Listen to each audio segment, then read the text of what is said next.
السلام عليكم ورحمة الله وبركاته. الحمد لله نحمده ونستعينه ونستغفره ونعوذ بالله من شرور أنفسنا ومن سيئات أعمالنا. من يهده الله فلا مضل له ومن يضلله فلا هادي له. ونشهد أن لا إله إلا الله وحده لا شريك له. ونشهد أن سيدنا وسندنا وحبيبنا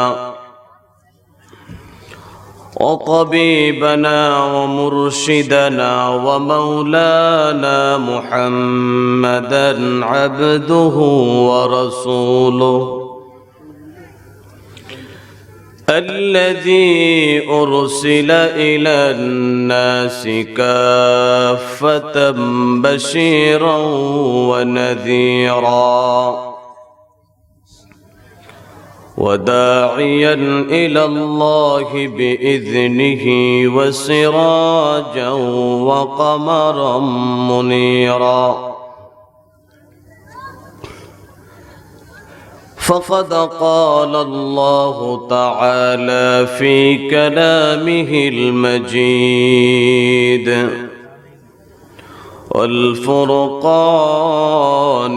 الحميد: أعوذ بالله من الشيطان الرجيم. بسم الله الرحمن الرحيم. يا أيها الذين آمنوا اتقوا الله حق تقاته ولا تموتن إلا وأنتم مسلمون. قال النبي صلى الله عليه وسلم: عليكم بتقوى الله. وقال النبي صلى الله عليه وسلم في حديث آخر: جددوا إيمانكم. قالوا: وكيف نجدد إيماننا؟ قال: أكثروا من قول لا إله إلا الله. لا إله إلا الله.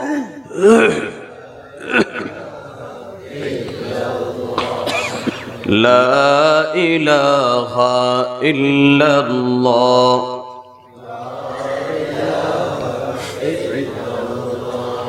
لا إله إلا الله.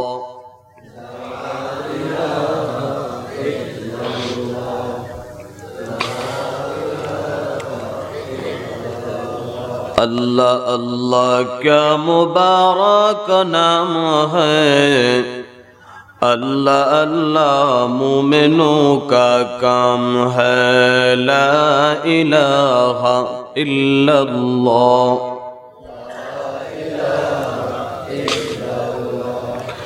ला इलाहा इल्लल्लाह। ला इलाहा इल्लल्लाह मुहम्मदुर रसूलुल्लाह सल्लल्लाहु अलैहि वसल्लम। भरतेर कान्दी पश्चिम पाड़ा तारा जामे मस्जिदेर उद्योगे द्वितीय বার্ষিক ইসলামী মহাসম্মেলনের সম্মানিত মুহতারাম সদরে জলসা সভাপতি, আমন্ত্রিত হযরত উলামায়ে কিরাম, অত্র এলাকার পার্শ্ববর্তী এলাকার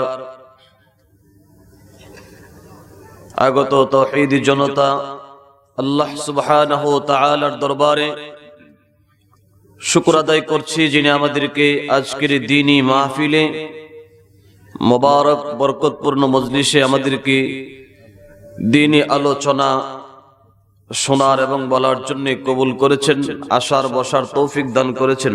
দিল থেকে শুকর আদায় করি আলহামদুলিল্লাহ।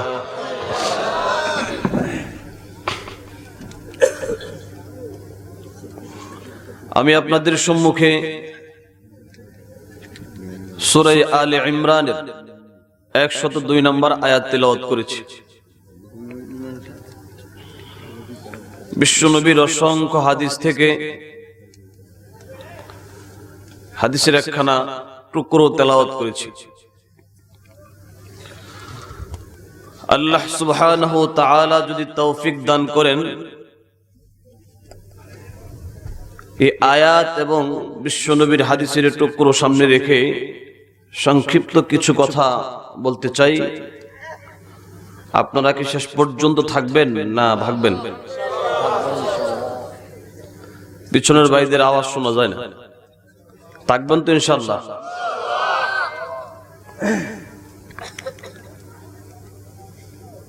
মানুষের জীবনের অনেক দাম, যদি সেটা ভালো কাজে ব্যয় করে। জীবনের কত মূল্যবান সময় হেলায় খেলায় রং তামাশায় বরবাদ করে দিয়েছি। আজকে যে মজলিসে আপনারা আসছেন, এক হাদিসে রাসূল বলেন, মান জাআহুল মাউতু ওয়া হুয়া ইয়াতলুবুল ইলমা লিইহইয়া বিহিল ইসলামা ফাবাইনাহু ওয়া বাইনান নাবিয়্যিনা দারাজাতুন ওয়াহিদা ফিল জান্নাহ। যারা কোরআনের নিসবতে দ্বীনি বিদ্যা, দ্বীনি জ্ঞান অন্বেষণের জন্য ঘর থেকে বের হয়ে আসছে, যেমন আপনারা আসছেন, ইচ্ছা করলে এখন ঘুমাইতে পারতেন, ঘুম নষ্ট করে কোরআনের মজলিসে আসছেন কিছু শেখার জন্য। রাসূল বলেন, যারা দ্বীনি পরিবেশে আসছে দ্বীন শেখার জন্য, এদের কেউ যদি বাড়িতে ফিরার আগে রাস্তার মধ্যে মরে যায়, তার ঠিকানা হবে নবীদের সঙ্গে জান্নাত। পৃথিবীর আর কোন সেক্টর আসেনি যেখানে গেলে এমন জান্নাতের সার্টিফিকেট পাওয়া যায়। ফাবাইনাহু ওয়া বাইনান নাবিয়্যিনা দারাজাতুন ওয়াহিদা ফিল জান্নাহ। নবী আর উম্মতের মাঝে পার্থক্য এটাই থাকবে, তারা নবী ছিলেন, আমরা উম্মত, এতটুকু পার্থক্য। পজিশনের দিকে জান্নাত একই হবে, শুধুমাত্র দ্বীনি কাজ ইলমে ওয়াহি শেখার জন্য আসছে এই জন্য। সুবহানাল্লাহ বলেন না?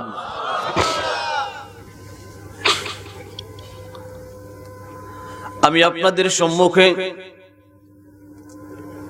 সূরা আলে ইমরানের 102 নম্বর আয়াত তিলাওয়াত করলাম। তিলাওয়াতকৃত আয়াতে আল্লাহ রাব্বুল আলামিন तमाम পৃথিবীর মুমিনদেরকে আহ্বান করলেন, ডাকলেন, ইয়া আইয়ুহাল্লাযীনা আমানুত্তাকুল্লাহ হাক্কা তুকাতিহি ওয়া লা তামুতুন্না ইল্লা ওয়া আনতুম মুসলিমুন। আল্লাহ রাব্বুল আলামিন ঈমানদারকে অতি বেশি মহব্বত করেন, ভালোবাসেন। কেমন ভালোবাসেন? বাবা তার সন্তানকে যেমন মহব্বত করে, মা তার সন্তানকে যেমন মহব্বত করে ভালোবাসে, দাদা তার নাতিকে যেমন ভালোবাসে, নানা তার নাতিকে যেমন ভালোবাসে মহব্বত করে, এর চাইতে কোটি কোটি গুণ বেশি আমার আল্লাহ তার মুমিন বান্দাকে ভালোবাসে। মুসলমান ভাই, একটু চিন্তা করে দেখেন, আপনার আমার সন্তান হয়, বিবি বাচ্চা হয়, দুনিয়াতে আওলাদ ফরজন্দ হয়, আত্মীয় স্বজন হয়, কিন্তু মুসলমান আপনার আমার মালিক আল্লাহ রব্বুল আলামিনের কোনো সন্তান নাই, আল্লাহ পাকের কোনো বংশধর নাই। আপনার আমার মালিক, আপনার আমার খালিক রব্বুল আলামিনের কোনো সন্তান নাই, আল্লাহর কোনো নাতিপতি নাই, শুধুমাত্র কেবলমাত্র আল্লাহর মুহাব্বতের গোলাম বান্দা বান্দি, আল্লাহর সবচাইতে আপন কোন। আল্লাহু আকবার। আমাদের মুহাব্বত ভাগ হয় ভাগ। স্ত্রীকে যেই ভালোবাসা দেওয়া হয়, সন্তানকে সেই ভালোবাসা দেওয়া হয় না। নাতিকে যেই ভালোবাসা দেওয়া হয়, মুহাব্বত দেওয়া হয়, ছেলেকে সেই ভালোবাসা দেওয়া হয় না। আমার আপনার মুহাব্বতের বন্টন হয়, ভালোবাসার ভিন্নতা আছে। হাদিসের কিতাবের ভিতরে কাকে কেমন ভালোবাসতে হবে, মাকেও ভালোবাসা হয়, স্ত্রীকেও ভালোবাসা হয়। দুই ভালোবাসার ভিতরে পার্থক্য আছে কিনা নাই? কিন্তু আপনার আমার মালিক, তামাম জগতের মালিক রব্বুল আলামিনের ভালোবাসার ভিতরে কোনো পার্থক্য নাই। আল্লাহ শুধু আমাদেরকেই ভালোবাসেন, আমরা আল্লাহর গোলাম, তিনি আমাদের মালিক। সবটুকু ভালোবাসা আল্লাহ পাকের বান্দার, মুমিন বান্দার জন্য, শুধু ইমানদারের জন্য করে। আল্লাহু আকবার। এতগুলো মানুষ আওয়াজ দিলে আরো বাড়তো, জোরে বলেন আল্লাহু আকবার। আল্লাহ রাব্বুল আলামিন মুহাব্বত করে ইমানদারকে ডাকলেন, ইয়া আইয়ুহাল্লাযীনা আমানু, এ দুনিয়ার ইমানদার, ইত্তাকুল্লাহ, তোমরা আল্লাহকে ভয় করো। আল্লাহকে যদি ভয় করা হয়, লাভ কি হবে বোঝার দরকার। এই ভয়টাকে আরবিতে তাকওয়া বলা হয়।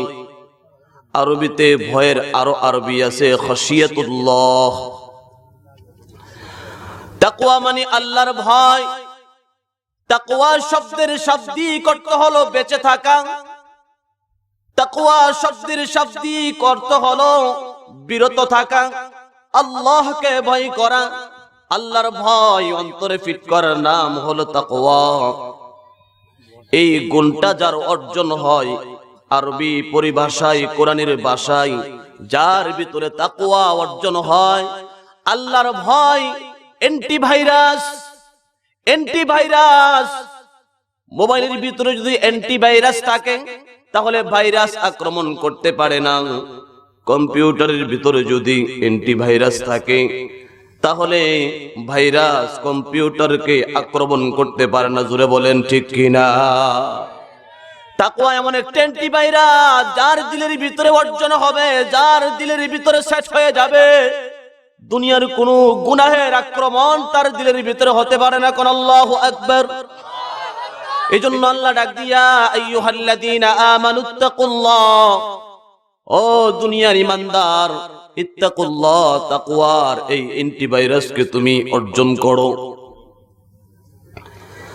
তাকওয়ার তিনটা স্তর রয়েছে, তাফসীর কিতাবের ভিতরে আসছে। তাকওয়ার একটা স্তর হলো মানুষের মুমিন বান্দা। তাকওয়ার একটা স্তর হলো মুমিন বান্দা শিরিক এবং কুফর থেকে নিজেকে বাঁচিয়ে রাখবে, শিরিক এবং কুফর থেকে নিজের ঈমানকে রক্ষা করবে। এটা তাকওয়ার একটা স্তর, তবে নিম্নমানের স্তর। ও মুসলমান ইমানদার, জোরে আওয়াজ দিয়ে বলেন, আমাদের সমাজে শিরিক কুফর বেদাত আছে কিনা নাই? আরো জোরে বলেন, আছে কিনা নাই? শিরিক কুফর বেদাতের অভাব নাই। পৃথিবীতে নবী রাসূল আসবে না, নবী রাসূল আগমনের দরজা বন্ধ হয়ে গেছে, কিন্তু কাযযাব, মিথ্যুক, বানোয়াট, ভণ্ডদের আগমন এত বেড়ে গেছে যে জায়গায় জায়গায়, পাড়ায় পাড়ায়, মহল্লায় মহল্লায়, থানায় থানায়, জেলায় জেলায়, হাই রোডের মোড়ে মোড়ে ভণ্ডদের আখড়া। জুড়ে বলেন আছে কিনা নাই? তাহলে ইমানদারের ঈমান নষ্ট করার জন্য সবচেয়ে বড় ভাইরাস হলো শিরিক। শিরিক যদি মিশ্রিত হয় তাহলে সেই ঈমান ড্যামেজ হয়ে যায়, দুর্বল হয়ে যায়। সেই ঈমান তাকে আমলের জন্য উদ্বুদ্ধ করতে পারে না। সেই ঈমান তাকে আমল করা জান্নাতে নেওয়ার মতো পাওয়ার থাকে না। জোরে বলেন ঠিক কিনা? আর শিরক হলো সবচেয়ে বড় গুনাহ। ভালো করে শুনেন, পৃথিবীতে মানুষ গুনাহ করে, আমরা বলি সগীরা গুনাহ, কবিরা গুনাহ। কবিরা গুনার উপরের গুনাহ হলো শিরক। এটা শুধু কবিরা নয়, আকবারুল কাবায়ের। হাদিসের কিতাবের ভিতরে অধ্যায় করা হয়েছে বাবুল কাবায়ের, মিশকাতুল মাসাবিহ নামক কিতাবে, বিশ্বনবীর হাদিসের কিতাব বাবুল কাবায়ের, কবিরা গুনার অধ্যায়। সেখানে আসছে ক্বালা রাজুলুন ইয়া রাসূলুল্লাহ, জৈনক সাহাবী প্রশ্ন করলেন, ইয়া রাসূলুল্লাহ, ইয়া হাবিবাল্লাহ, আইয়ুদ যামবি আকবারু ইনদাল্লাহ, আল্লাহ পাকের কাছে সবচাইতে বড় গুনাহ, সবচাইতে অপরাধ, সবচেয়ে বড় অপরাধ কোনটি, সবচেয়ে বড় গুনাহ কোনটি? বিশ্বনবী বলেন, আনতাদুল্লাহা নিদ্দান ওয়া হুয়া খালাকাকা, আল্লাহ তোমারে বানাইলেন, আল্লাহ তোমার স্রষ্টা, অথচ তুমি আল্লাহর সঙ্গে শিরিক সাব্যস্ত করলে, শরীক করলে। এটা সবচাইতে বড় কবিরা গুনাহ। এই গুনাহটা মহান আল্লাহ মাফ করে না। জোরে বলেন ঠিক কিনা? ভিন্ন হাদিসের কিতাবে আসছে হযরত মুআজ রাদিয়াল্লাহু আনহু থেকে বর্ণিত, হযরত মুআজ বলেন, আওসানি রাসূলুল্লাহ সাল্লাল্লাহু আলাইহি ওয়াসাল্লাম, বিশ্বনবী আমাকে ওসিয়ত করেছেন। ওসিয়ত আর নসিহতের ভিতরে পার্থক্য আছে, ভালো করে দিলের কানে শুনেন।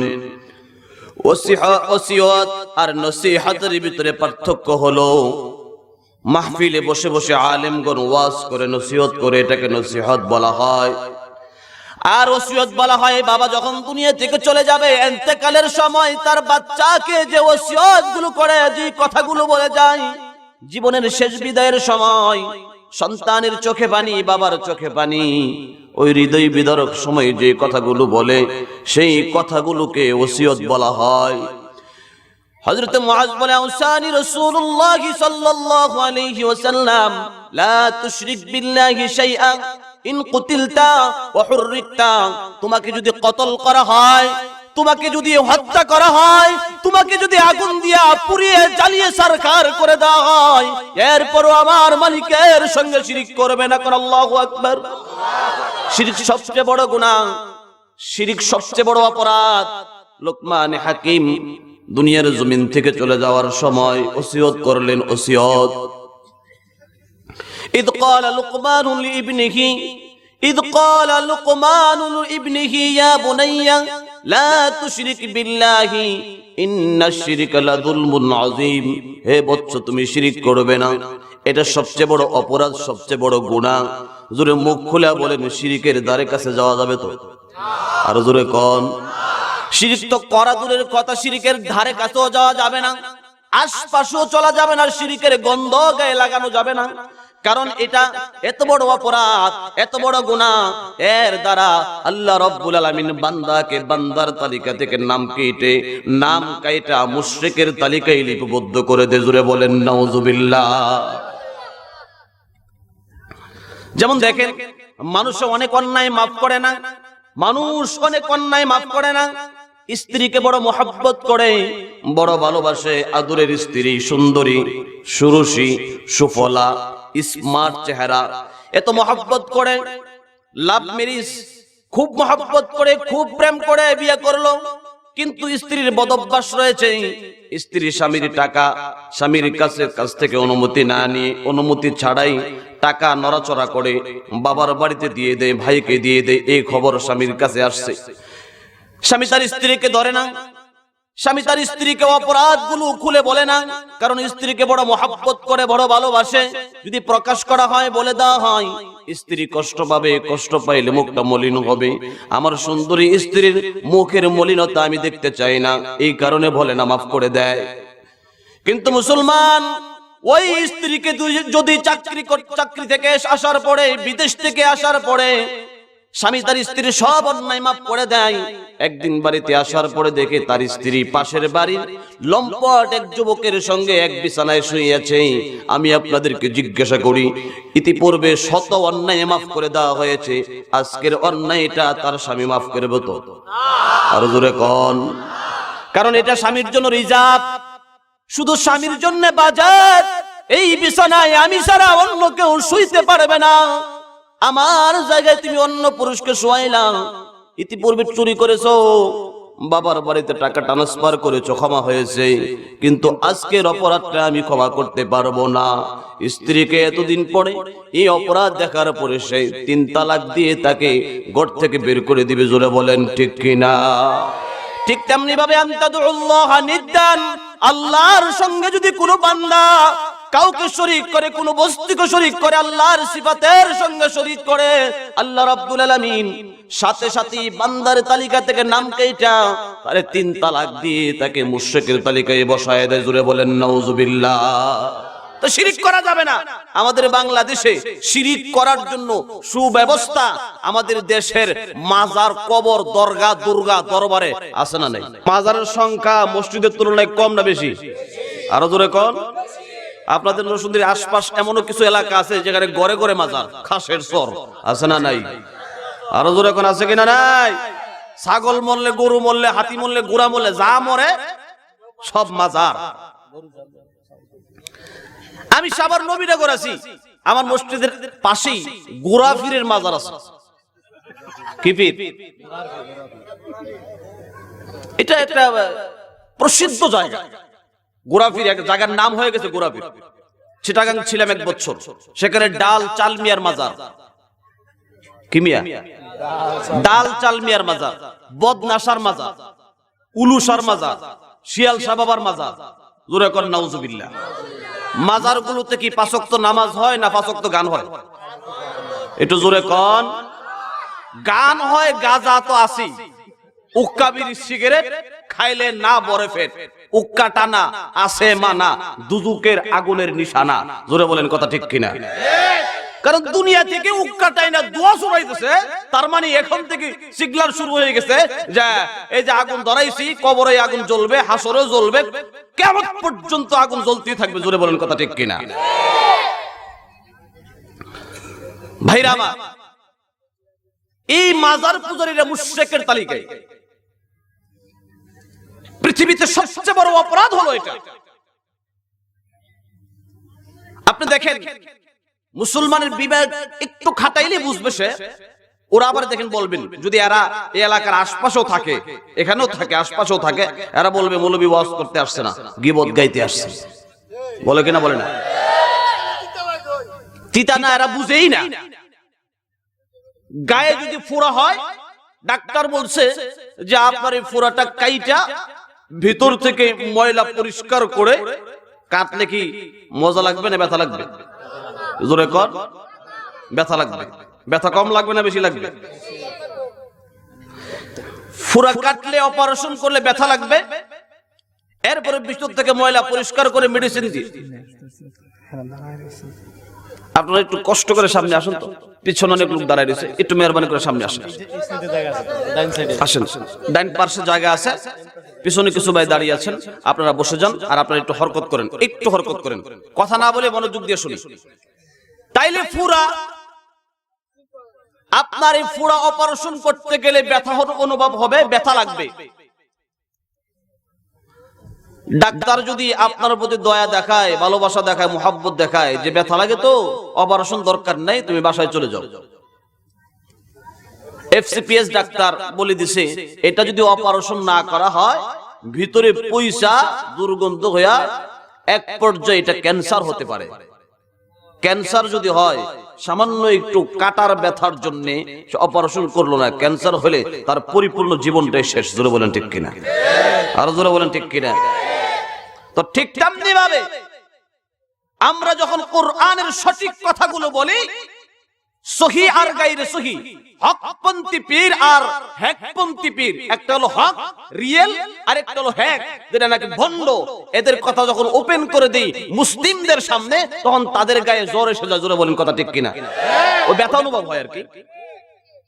কিন্তু অনেক আবার এমন আছে ব্যথা অনুভব হওয়ার পরও আমাদের কাছে এসে বলে, হুজুর আগে ছিলাম, তওবা করছি, এখন মসজিদমুখী হয়ে গেছি। আছে না নাই? অনেকের পরিবর্তন হয়, কারণ হেদায়েত নসিবে থাকলে আর কি। তো ভাইরা আমার, এই যে রিয়েল আর হ্যাক, সব জিনিসের ভিতরে সঠিক আর বেঠিক এই দুইটা জিনিস আছে। মাজারপন্থীরা বা কবর পূজারীরা আমাদের দেশের যে সমস্ত উরুসগুলো হয়, এই সমস্ত জায়গায় গান বাদ্য, এরপরে বিভিন্ন প্রকারের মদ জুয়া, এরপরে নেশা জাতীয় দ্রব্য যেভাবে তারা চালায়, এইগুলো এরা বলে যে আমরা মারেফাতের পথ ধরছি, আমরা তরিকতের লাইন ধরছি, মারেফাতের লাইনে আমরা পাথারে জান্নাতে ঢুকে যাব, তোমরা মসজিদের নিয়মিত নামাজ পড়ো, আমাদের কাছে যাইতে পারবে না। জোরে কোন বলে কিনা বলে না? এরা মারেফাতের পথ ধরছে। গাঁজা খাওয়া মারেফাতের পথ, এটা সরকারি ভাবেও নিষিদ্ধ। সিগারেট, বিড়ি, গাঁজা, মদ, এটা নিষেধ কিনা নিষেধ না? গত বছর উপজেলা থেকে আমাকে একটা বই দেওয়া হয়েছে মাদক দ্রব্যের উপরে, সরকারি লোকের লিখছে, আলিম দিয়ে লেখাইছে, হাদিস কোরআন দিয়ে, এবং বলছেন আপনারা এটা অনুযায়ী ওয়াজ করবেন। প্রত্যেক মসজিদে দেওয়া হয়েছে। তাহলে দেখুন, এসব সরকারি ভাবে নিষিদ্ধ, কোরআনেও নিষিদ্ধ। এই গাঁজা মদ রং তামাশা ছেলে মেয়ে অবাধে মিলামেশা করে তারা আল্লাহকে ডাকে, আল্লাহকে তালাশ করে। এইভাবে আল্লাহকে তালাশ করলে আল্লাহ পর্যন্ত পৌঁছবনি? আল্লাহ নিবনি? জোরে কর না, নিবে? কখনোই নিবে। কোরআনুল কারিমে আল্লাহ যে আমাদেরকে বলছেন আল্লাহকে ডাকার জন্য, মারেফাতের পথ ধরে ডাকবেন না তরিকতের পথ ধরবেন না শরীয়তের পথ ধরবেন, কোন পথে আল্লাহকে ডাকবেন, এটা কি আল্লাহ বলে দেওয়ার সময় পায় নাই? আমাদের যার মতো ডাকতে বলছে। আমি তোমাদেরকে বলছি আমার ইবাদত করো, এখন যার মতো করো, যার যেমন মনে চায় এমনি করতে থাকো, আমি কোন পন্থা বলে দিই নাই, এমন নাকি? আল্লাহ পাক নিয়ম পদ্ধতি সব বলে দিয়েছে। ইসলাম মানে হচ্ছে একটা আয়তন, একটা সীমারেখা, এর বাইরে গিয়ে করলে সেটা মকবুল হবে না, আল্লাহ পাকের কাছে গ্রহণযোগ্য হবে না, আল্লাহ কবুল করবে না। বরং এর বাইরে গিয়া মন মতো মন গাড়া অন্য কোন পদ্ধতিতে আল্লাহকে ডাকলে হাসরের ময়দানে খাসিরিনদের অন্তর্ভুক্ত হবে। জোরে বলেন ঠিক কিনা? আল্লাহ বলেন, ইন্নাদ দীনা ইনদাল্লাহিল ইসলাম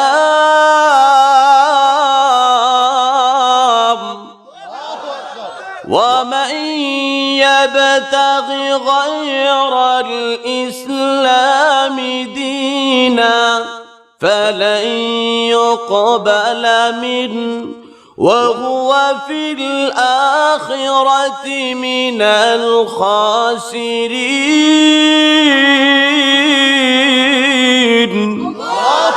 الله বলেন إن الدين عند الله الإسلام আল্লাহর মনোনীত নীতি রীতি পদ্ধতি সিস্টেমের নাম হলো ইসলাম।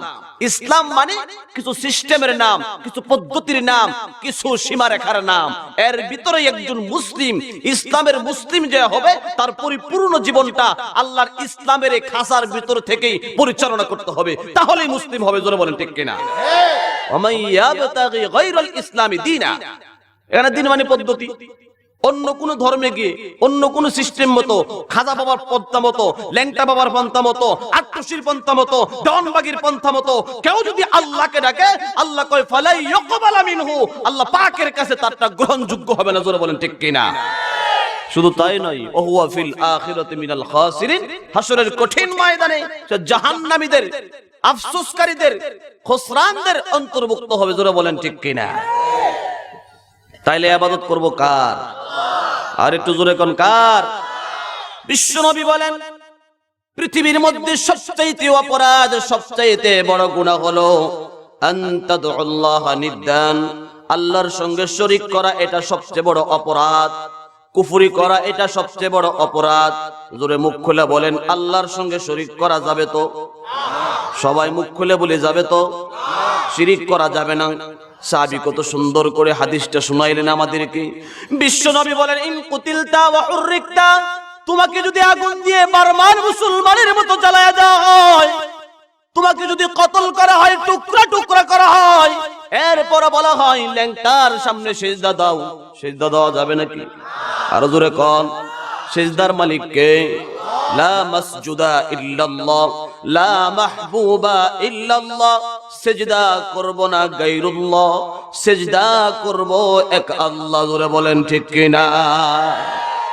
ও মুসলমান ইমানদার গোলাম, লক্ষ্য করে দিলের কানে শুনেন।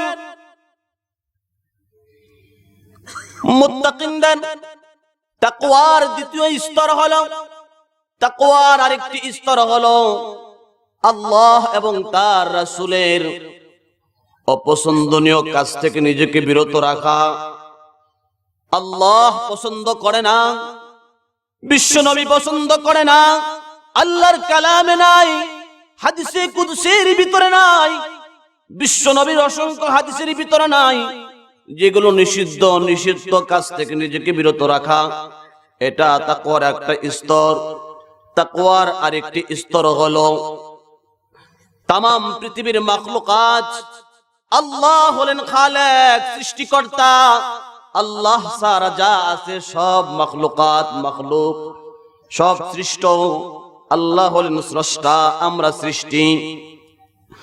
সমস্ত সৃষ্টিকে দিল থেকে পরিষ্কার করে ফেলে দিয়ে ওই পবিত্র দিলটার ভিতরে মালিককে বসাইতে হবে। এটা তাকওয়ার সর্বোন্নত মানের স্তর। পয়গম্বরদের খাসলত ছিল দিল থেকে গায়রুল্লাহকে বের করে দিয়ে শুধু আল্লাহকে দিলের ভিতরে বসায়া দেওয়া। জোরে বলেন ঠিক কিনা? পৃথিবীতে যত আল্লাহওয়ালা বুজুর্গ আলিমে দ্বীন অতিবাহিত হয়েছেন, যাদের নাম শুনলে আমরা রহমতুল্লাহি আলাইহি বলি, তাদের জীবনটা এমন ছিল, গায়রুল্লাহ দিল থেকে বের করে দিয়ে শুধু আল্লাহকে দিলের মধ্যে বসায়া দিয়েছেন। আল্লাহ যদি দিলের ভিতরে বসানো যায়, তাহলে জীবনটা আল্লাহ পাকের মন মতো পরিচালিত হবে। জোরে বলেন ঠিক কিনা? কিতাবের ভিতরে লেখে এমন আল্লাহ ওয়ালা দুনিয়াতে অনেক অতিবাহিত হয়েছেন, যারা তাদের দিলটা দিয়েছেন আল্লাহকে, অন্তরটাকে আল্লাহ পাকের কাছে বিকৃত করে দিয়েছেন, বিক্রি করে দিয়েছেন, আল্লাহ পাকের জন্য অক্ষ করে দিয়েছেন। মুসা কালিমুল্লাহর জামানায় আল্লাহ পাকের এক ওয়ালি, মজজুব ওয়ালি, আল্লাহর জন্য দেওয়ানা, পাগল, রাস্তার পাশে বসে বসে মুরাকাবা করতেছে। আল্লাহ পাকের মারিফাতের সাগরে ডুব দিয়ে আল্লাহকে ডাকে, ও আল্লাহ, আমি যদি তোমারে পাই, কত বছর যাবত তোমারে তালাশ করি, তোমারে পাই না। মালিক, তোমারে যদি পাওয়া যায়, সিজদা করে নামাজ পড়ি, রুকু করি, তোমারে ছুঁইতে পারি না, তোমাকে ধরতে পারি না। কবে তোমার দেখা হবে? কোন দিন তোমার কাছে আমি যাব? ও মালিক, আর ভালো লাগে না, দিলটার ভিতরে শূন্যতা বিরাজ করে। কোন দিন জানি মালিক তোমার দেখা পাবো? এইভাবে পাগলের মতো মারিফাতের সাগরে ডুব দিয়ে মালিকের তালাশ করতেছে আর বলতেছে, আল্লাহ, তোমাকে যদি পাই তাহলে আমি সুন্দর করে গোসল করাবো। আমি যদি তোমারে পাই তাহলে আমার কতগুলো বকরি আছে, আমার বকরি থেকে দুধ দহন করায়া, দুধ পাকায় আমি তোমারে খাওয়াইবো। কোন আল্লাহু আকবার। পাগলের মতো মারিফাতের সাগরে ডুব দিয়ে আল্লাহর এই কথাগুলো বলতেছেন। এমত অবস্থায় রাস্তা দিয়ে মুসা কালিমুল্লাহ, জলিল কদর পয়গম্বর, জামানার সবচেয়ে বড় নবী, মুসা কালিমুল্লাহ রাস্তা দিয়ে যায়। আর ওই পাগল গুনগুন করে যেন কি বলতেছে, আয় খোদায় मन फिदायत जानो मान, ऐ खुदाए मन फिदायत जानो मान, जुमला फरजंदानो खानो मन अमन, ऐ फिदाए तू हम बुज़ुहाए मागन, ऐ बियादत है हायो मान। गुफ्ते मूसा हायो खीरा सरशुदी, तू मुसलमान शुदी काफर शुदी। गुफ्ते ऐ मूसा ज़बानम दुखती, अज़ पुशीमान तुझा नम दुखती। वही आमद सोए मूसा अज़ खुदा, बंदाए मारा चरा कर दी जुदा। तो बराए वसल कर दन आमुदी, نابرائے فصل کردن آمدی گفت قطبے شیخ گنگو ہی رشید ذکر رایا بھی بہر حلت مفید لا الہ الا اللہ لا الہ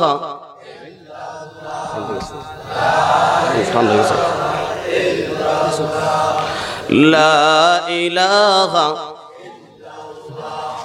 لا الہ الا اللہ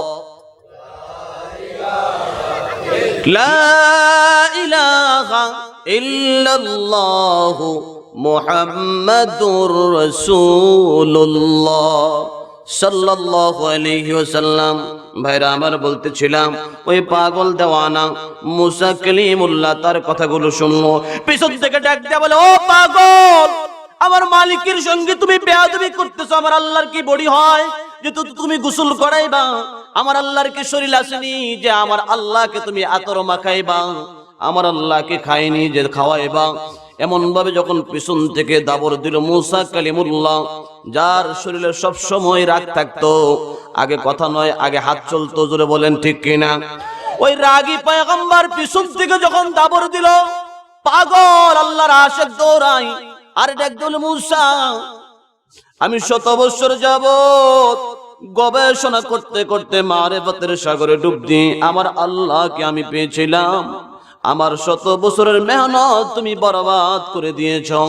আল্লাহ ডাক দিয়ে বলে, মুসা, আমার এই আবেদ তো আমারে তালাশ করতে করতে 100 বছর পার করে দিয়ে মারিফতের সাগরে ডুব দিয়ে আমি আল্লাহর মারিফতের মধ্যে ডুব দিয়ে আমাকে সমস্ত ভাষাগুলো বলতেছে, আমি আমার গোলামের কোনো কথাই রাগ হই নাই। কোন আল্লাহু আকবার।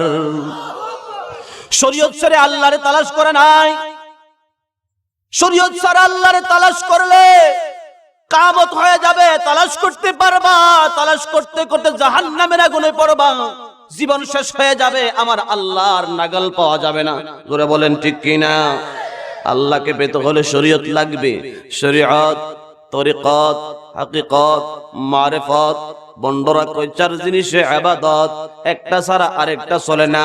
শরীয়তের ভিতরে নাই এমন একটা দেখাও, পারলে সাহস থাকলে সামনে আসো। শরীয়তের কোরআনে নাই, বিশ্ব নবীর হাদিসে নাই, তরিকতে আছে, হাকিকতে আছে, মারিফতে আছে। এমন একটা জিনিস যদি দেখাইতে পারো, আমি নরসিংদীর ছেলে দেখাবো, খোদার কসম আজ পর্যন্ত বহু বন্ডদের সঙ্গে সরাসরি ফাইট হয়েছে, ঝগড়া হয়েছে, এমন একটা জিনিস দেখাইতে পারে নাই যা আল্লাহর কোরআনে নাই, রাসূলের হাদিসে নাই। জোরে বলেন ঠিক কিনা? সবই হচ্ছে শরীয়তের শাখা। শরীয়ত নাই, তরিকতে আছে। শরীয়ত নাই, মারিফত আছে। শরীয়ত নাই, হাকিকতে আছে। এমন কোন জিনিস আছে নাকি? বন্ডর ঘরের বন্ডরা কয় আল্লাহর 90,000 কালাম, 30,000 জাকিরি যা মোল্লারা পাইছে, 60,000 বাতিনি যারা গাঁজাখোররা পাইছে। যেরকম কয় কিনা? কয় না? তো দেখা, তো একটা দেখা যে 60,000 তোরা পাইছ, একটা দেখা আজ আমার মালিকের কোরআনে নাই। আল-ইয়াউমা আকমালতু লাকুম দীনাকুম।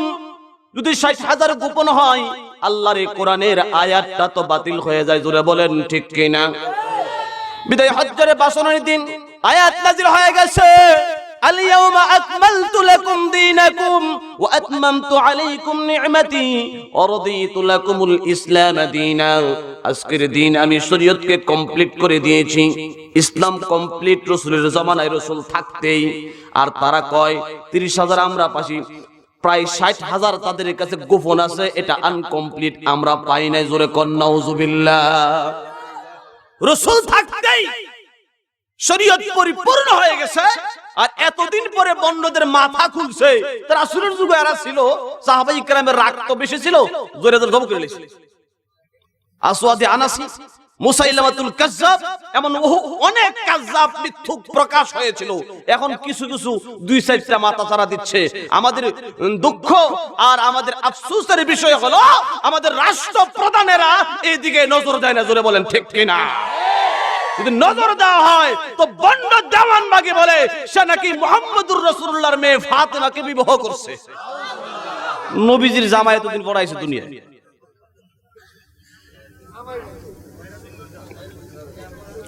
কত বড় না ফরমান! এর কয়েকটা বক্তব্য আমি শুনছি, অনেক বক্তব্য আছে আমার কম্পিউটারে। সে বলে আপনি যদি হক্কানি পীরের কাছে যান, হক্কানি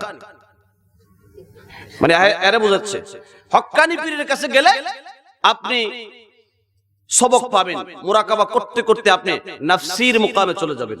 কিসের মুকামে? আসমানের জগতে কোনো নাফসি কোনো মুকামে নেই। গাদার বাচ্চা খিজে আল্লাহই করি। নাফসির মুকামে আপনি গেলে সেখানে আপনি দেখবেন আপনার পীর সাহেব সেখানে বসে আছে। যত উপরে যাবেন, তার মানে কি বুঝাচ্ছে? এখানে পীর সাহেব যেটা, আসমানের মালিক আল্লাহ সেটা, তার মানে সে নিজে দেওয়ানবাগী খোদা। জুজুরে কন নাউজুবিল্লাহ। এমন জঘন্য কথা বলে হজ বাবা, বিভিন্ন টিভির চ্যানেল, তালাশ, 21-এর চোখ, এরা মাঝে মধ্যে 2-4টা ধরে না, তখন সরকারের নজর পড়ে। কিন্তু দেওয়ানবাগি ওরা এত টাকার মালিক। কিছুদিন আগে অনলাইনে দেখলাম বাংলাদেশের প্রধানমন্ত্রীকেও এত নিরাপত্তা দিয়ে রাস্তা পার করা হয় না। সামনে পুলিশ গাড়ি, পিছনে গাড়ি, 20-30টা প্রাইভেট কার, সামনে প্রাইভেট কার, এরপরে শেল্টার দিয়া নিরাপত্তা দিয়ে তাকে নেওয়া হচ্ছে। অথচ বাংলাদেশে হাবিব জুদুর রহমতুল্লাহি আলাইহি ছিলেন, সন্দীপের পিসাবুজুর রহমতুল্লাহি আলাইহি ছিলেন, বাংলার হাজার হাজার আলেম ওলামা বুজুর্গরা রাস্তায় উপেন চলেছে, শত শত মানুষ তাদের কাছে এসে দোয়া নিয়েছে। জোরে বলেন ঠিক কিনা? তুমি যদি আল্লাহর ওলি হও তাহলে তোমার পুলিশ দিয়ে নিরাপত্তা দেওয়া লাগে করে। ঠিক। সব শ্রেণীর মানুষ তোমারে ভালোবাসে না কেন? আবার সাইনবোর্ড লেগে দেওয়ালে দেখেন, জীবনে শুনছেন সরমনের বিষয় বুঝুন, বড় বড় সাইনবোর্ড লিখতে বিশ্ব আশিকের রাসূল। হক্কানি পীরেরা এই সাইনবোর্ড আর মিডিয়াতে প্রচার করা লাগে। দেওয়ালিকা, শত শত সাইনবোর্ড, পুল ব্রিজ যা আছে সব দখল করে বলা তারা। এদের উরুসের আগে, সম্মেলনের আগে বিশ্ব আশিকের রাসূল সম্মেলন, আবার টিভিতে মাই টিভি, এনটিভি, বিটিভি, কত টিভি যে আছে এগুলাতে অ্যাড দেয়। আপনারা কি দুনিয়াতে সুখ শান্তি চান, আখিরাতে কল্যাণ চান, দুনিয়াতে কোটিপতি হতে চান? আজই মতিঝিল আরামবাগে বাবে রহমতে চলে আসুন। বাবে রহমত বলে শয়তানের বাচ্চা কি কয়? বাবে রহমতে না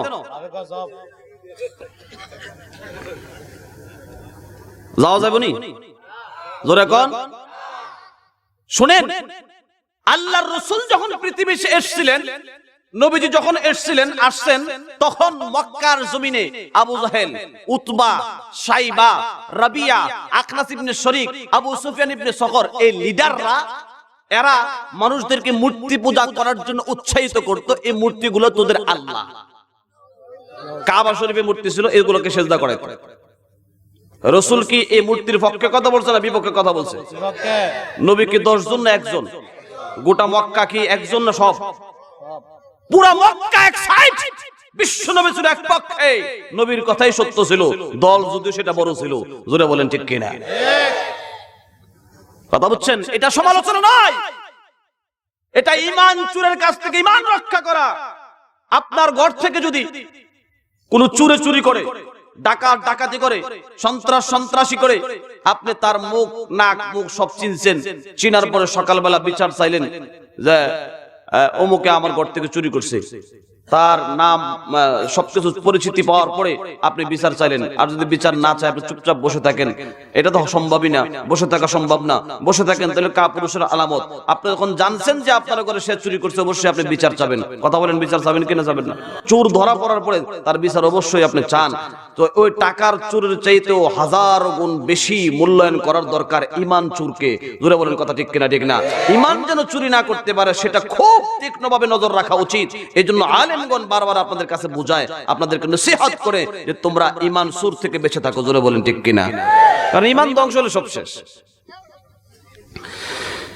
তাইলে আসলে মুসলমান ঈমানদার গোলাম আল্লাহ রাব্বুল আলামিন যুগে যুগে নবী রাসূল পাঠাইলেন ঈমানদারের ঈমান রক্ষা করার জন্য। আজকে যে আলোচনা সূরা আলে ইমরানের 102 নম্বর আয়াত তেলাওয়াত করেছি, মুত্তাকিনদের তাকওয়ার 3টা স্তর বর্ণনা করলাম। আল্লাহ ওয়ালা বুজুর্গ, যার দিলের ভিতরে শুধুমাত্র আল্লাহকে জায়গা দিয়েছে, দুনিয়ার আর কোনো মুহাব্বত তার দিলের ভিতরে নাই, গায়রুল্লাহর পূজা বের করে দিয়ে আল্লাহ পাকের উপাসনা, আল্লাহ পাকের মুহাব্বত শুরু করে দিয়েছে। আল্লাহ পাক তার দিলের ভিতরে বাসস্থান বানিয়ে দিয়েছে। কোন আল্লাহু আকবার। ঈমানের তাকওয়ার তিনটা স্তর। ও মুসলমান, আল্লাহ রাব্বুল আলামিন এই আয়াতের শুরুতে ঈমানদারকে ডাক দিয়ে বলেন, ইয়া আইয়ুহাল্লাযীনা আমানুত্তাকুল্লাহ, হে দুনিয়ার ঈমানদার তোমরা তাকওয়া অর্জন করো, তাকওয়া হাসিল করো। তাকওয়া এই জিনিসটা অর্জন করে দিলে বসায় দাও। কেন বললেন? এটা এমন একটা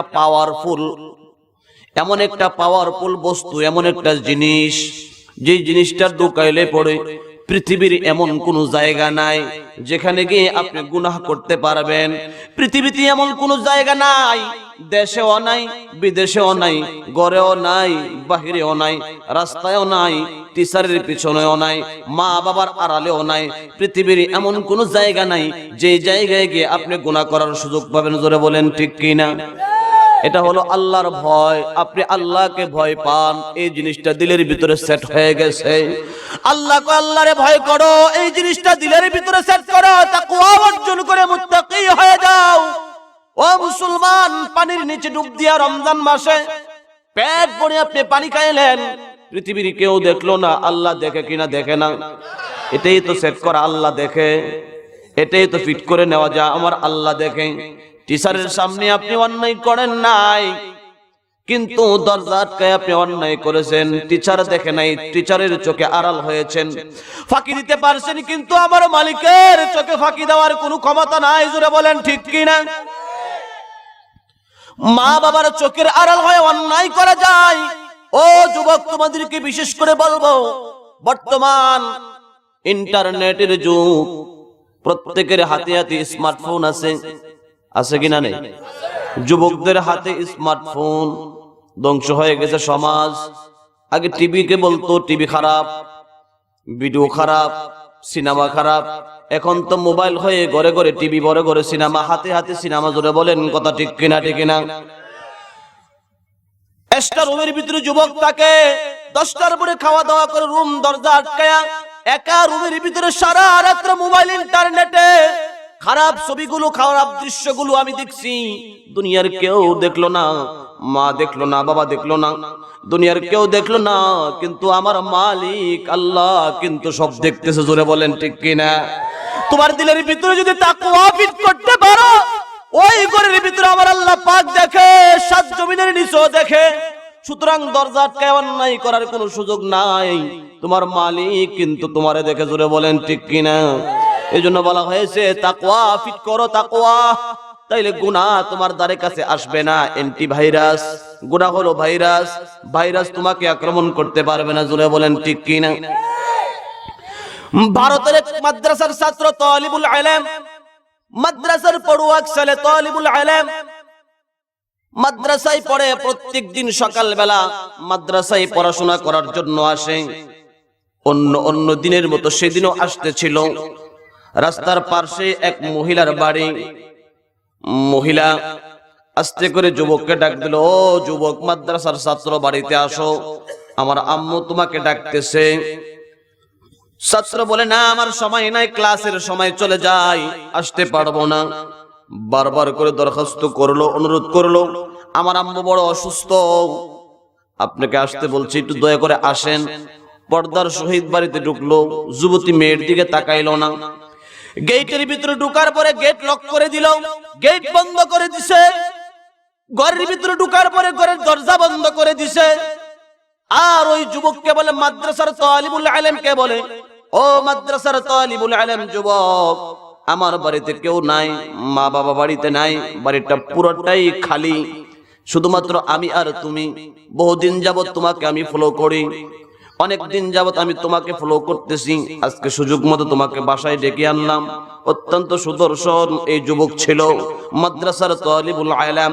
ও যুবক, বাড়িটা সম্পূর্ণ ফাঁকা, তুমি যুবক, আমি যুবতী, সুবর্ণ সুযোগ, আসো, আমার মনের ইচ্ছা পূরণ করো, আসো, কোনো দ্বিধা নাই, কোনো সমস্যা নাই, আমি পরিপূর্ণ রাজি, তোমাকে কোনো কিছুই বলবো না। যুবক তো আল্লাহর ভয়ে থরথর করে কাঁপতেছে। কর আল্লাহু আকবার। মাদ্রাসায় পড়ে যুবক আল্লাহরে ভয় পায়। যুবক বলে না, তোমার আব্বা নাই, তোমার আম্মা নাই, বাড়িতে কোনো লোক নাই, পৃথিবীর কেউ না দেখলেও আমার যে একজন মালিক আছে, আমার একজন খালেক আছে, সৃষ্টিকর্তা আছে, দুনিয়ার সবার চোখে ফাঁকি দিতে পারবো, কিন্তু আমার মালিকের চোখে ফাঁকি দেওয়া সম্ভব না। আরে জোরে বলেন ঠিক কিনা? আমার মালিকের চোখে আড়াল হওয়া সম্ভব না, আমার মালিকের চোখে ডাকনা দেওয়া সম্ভব না।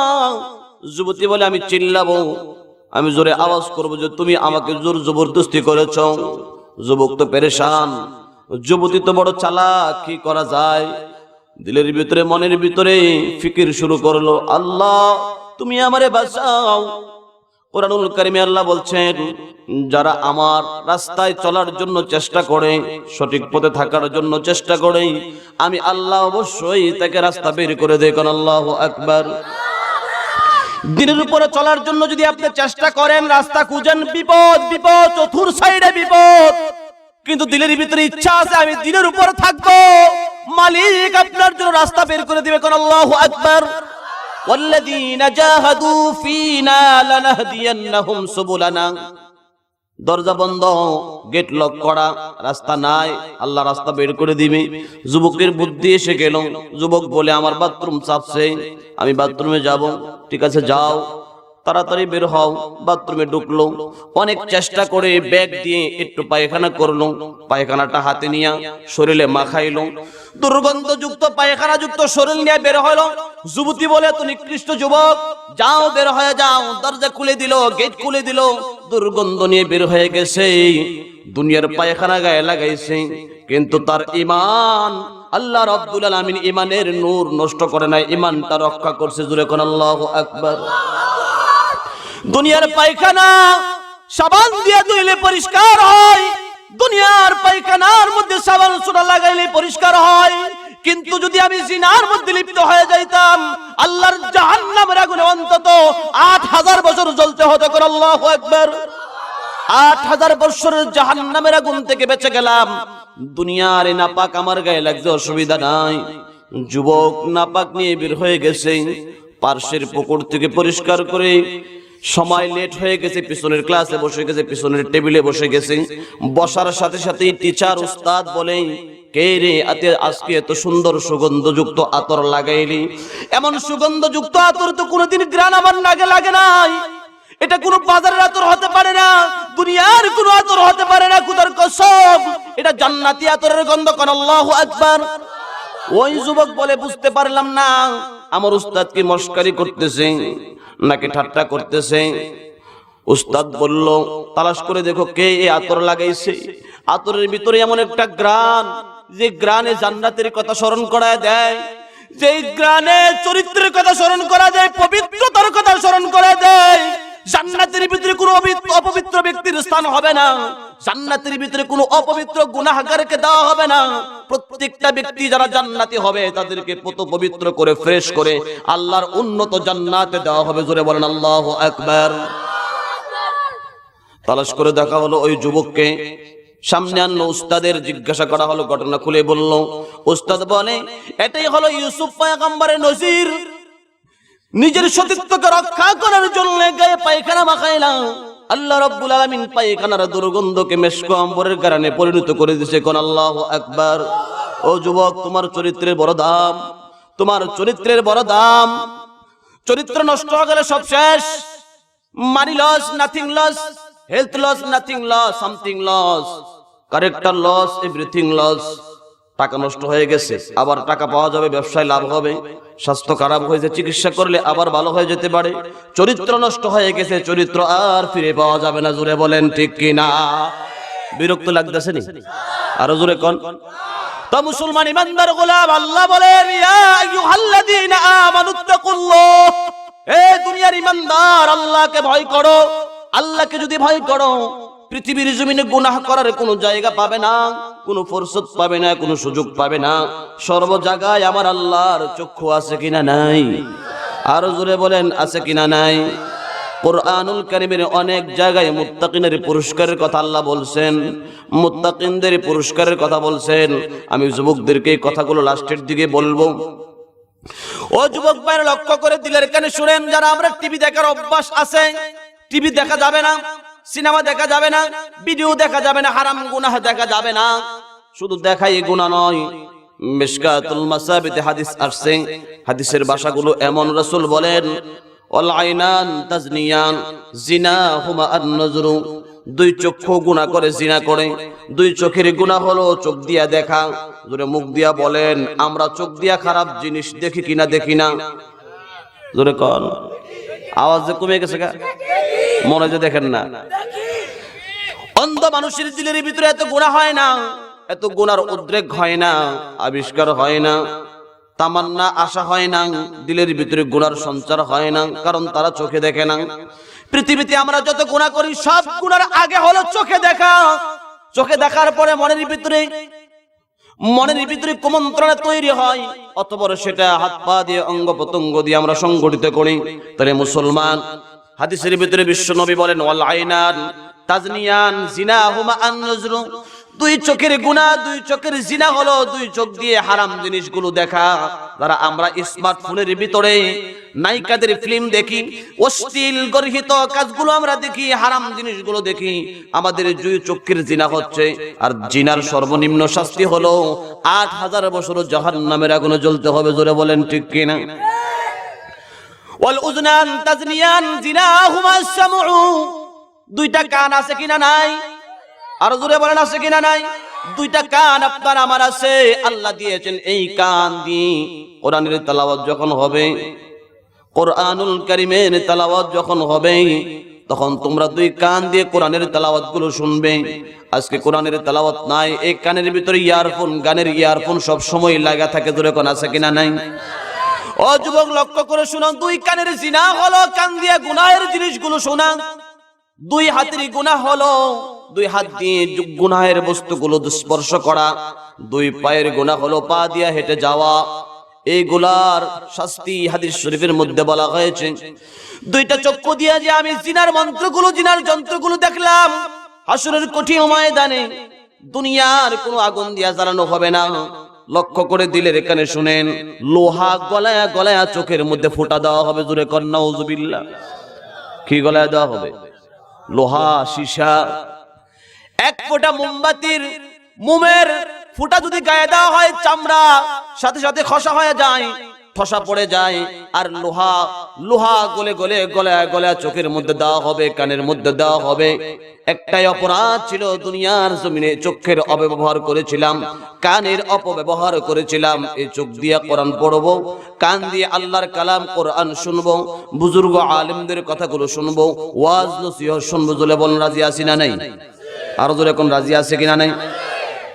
তাহলে মুসলমান ইমানদার গোলাম তাকওয়া অর্জন করতে হবে। তাকওয়া, আল্লাহ রাব্বুল আলামিন ডাক দিলেন, ইয়া আইয়ুহাল্লাযীনা আমানুত্তাকুল্লাহ, হে দুনিয়ার ইমানদার, আল্লাহকে ভয় করো। আল্লাহকে ভয় করলে তোমার নাম হবে মুত্তাকি। এই মুত্তাকির জন্য আল্লাহ রাব্বুল আলামিন কোরআনুল কারীমে অসংখ্য পুরস্কারের কথা বলেছেন। জোরে বলেন সুবহানাল্লাহ। মুত্তাকি পরহেজগার হয়ে আল্লাহ পাকের পুরস্কার নিতে চাই কিনা? চাই না? একটু জোরে কর। আমি চিল্লালাম এতক্ষণ, আমার মনে অসুস্থ হয়ে গেছেন আপনারা, দুর্বল হয়ে গেছেন। এই তাকওয়া অর্জন করার জন্য কোথায় যেতে হবে? প্রশ্নটা আছে না নাই? যে হুজুর আমরা তাকওয়া অর্জন করতে চাই, আল্লাহর ভয় অন্তরে ফিট করতে চাই, আমরা মুত্তাকি হয়ে আল্লাহ পাকের পুরস্কার নিতে চাই, তাকওয়া অর্জন করতে চাই কিনা? চাই না? বাজারে কিনতে পাওয়া যায়নি, দরবারে। এটা অর্জন করতে হলে হক্কানি উলামায়ে কেরামের কাছে যেতে হবে, আল্লাহ ওয়ালাদের কাছে যেতে হবে, কুরআন ওয়ালা, হাদিস ওয়ালা, সহিহ দ্বীন ইসলামের উপরে যারা আছে এদের কাছে যেতে হবে। জোরে বলেন ঠিক কিনা? কারণ তাকওয়া মানে আল্লাহর ভয়। তাকওয়া মানে কি? আল্লাহর ভয়। ইন্নামা ইয়াখশাল্লাহ মিন ইবাদিহিল উলামা। তাকওয়া মানে আল্লাহর ভয়। আর আল্লাহ কয় অন্য আয়াতের ভিতরে যে আমারে সবচেয়ে বেশি ভয় পায় আমার আলেমরা। আল্লাহু আকবার। কে ভয় পায়?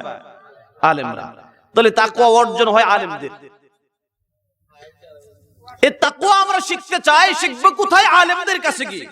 কোরআনের অন্যত্র আয়াতে আল্লাহ বলেন, ইন্নামা ইয়াখশাল্লাহ মিন ইবাদিহিল উলামা, পৃথিবীতে আল্লাহর যত বান্দা আছে এর মধ্যে সবচাইতে বেশি ভয় পায় আল্লাহকে আল্লাহর বান্দাদের মধ্যে আলেমরা। তাহলে আমরা তাকওয়া শিখবো, যারা আল্লাহকে ভয় করা শিখছে তাদের কাছে আমরা ভয় করা শিখবো। জোরে বলেন ঠিক কিনা? সম্পর্ক হবে মাজার দরবার দরবারে নাকি আলেমদের সাথে? আলেমদের সাথে। আলেমদের সাথে যদি আমাদের সুহবত হয়, আমাদের সম্পর্ক হয়, তাহলে আমরা তাকওয়া শিখতে পারবো। জোরে বলেন ঠিক কিনা? শিখতে রাজি আছি না? ভাইরা আমার, এই তাকওয়া সম্পর্কে কুরআনুল কারীমের শুরুতেই আল্লাহ রাব্বুল আলামিন মুত্তাকিন যারা হবেন এদের কিছু পুরস্কার, এদের কিছু গুণের কথা আল্লাহ কোরআনের শুরুতে বলে দিয়েছেন। কোন আল্লাহু আকবার বলবো না? শুরুতেই সূরা বাকারাতে আল্লাহ রাব্বুল আলামিন বলেন, আলিফ লাম মিম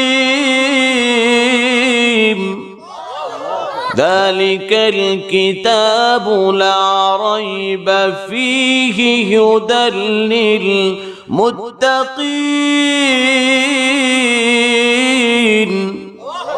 আল্লাহ বলেন আলিফ লাম মিম যালিকাল কিতাব লা রাইবা ফীহি, এই যে হরফে মুকাত্তাত বলার পরে আল্লাহ বলেন এই যে কোরআন, যাতে কোনো সন্দেহ নাই পাঠাইছি কেন? তো যারা মুত্তাকি হবে তাদেরকে পথ দেখাইতে পাঠাইছি। কোন আল্লাহু আকবার। তাহলে মুত্তাকি হইলে পথ দেখাবে কোরআন। কে পথ দেখাইবে? জোরে কোন কে পথ দেখাবে? হ্যাঁ, আপনারা এইভাবে উঠা বসা করতেছেন, এত দূর থেকে দাওয়াত দিয়ে আইনা যদি মেহমান আইনা মেজবান যদি দৌড়াদৌড়ি করেন, হ্যাঁ তাহলে কেমন হইলো? একটু পরিবেশটা ঠিক রাখেন, আজকের এই মজলিসে একটু সময় দেন। আপনাদের কি অসুবিধা হইতেছে? হ্যাঁ, বিরক্ত লাগতেছে? তাইলে মুসলমান লক্ষ্য করে দিলের এখানে শুনেন, কুরআনুল কারীম আল্লাহ রাব্বুল আলামিন নাজিল করেছেন মুত্তাকি যারা হবে, পরহেজগার যারা হবে তাদেরকে পথ দেখাবে। পথ কিসের পথ? জান্নাতের পথ। কোন আল্লাহু আকবার। কোরআন আপনাকে জান্নাতের পথ দেখাবে। জান্নাতের পথে চলতে চান কিনা? চান না? জান্নাতের রাস্তা পথ দেখানোটা দুই প্রকার কিতাবের ভিতরে আসছে। একটা পথ হলো ইরাআতুত তরিক, আরেকটা পথ হলো ইসাল ইলাল মাতলুব। কুরআনুল কারীমের দায়িত্ব হলো আপনাকে আমাকে জান্নাতের রাস্তায় চালাবে, কিন্তু জান্নাতে পৌঁছায় দিবে আপনার আমার মালিক আল্লাহ। রাস্তার শুরু থেকে আছে কোরআন, রাস্তার শেষে আছেন আপনার আমার মালিক আল্লাহ। কোন আল্লাহু আকবার। এজন্য আল্লাহ বলেন আলিফ লাম মিম যালিকাল কিতাবু লা রাইবা ফীহি হুদাল লিল মুত্তাকিন। পৃথিবীর জমিনে যারা মুত্তাকি হবে, পরহেজগার হবে, আল্লাহওয়ালা হবে, তাদেরকে কুরআনুল কারীম জান্নাতের রাস্তায় চালাবে। জান্নাতের রাস্তায় পরিচালনা করতে করতে একটা পর্যায়ে আল্লাহ পাকের কাছে তুলে দিবে। আল্লাহ রাব্বুল আলামিন আপনাকে আমাকে জান্নাতের ভিতরে প্রবেশ করাবে। কোন আল্লাহু আকবার।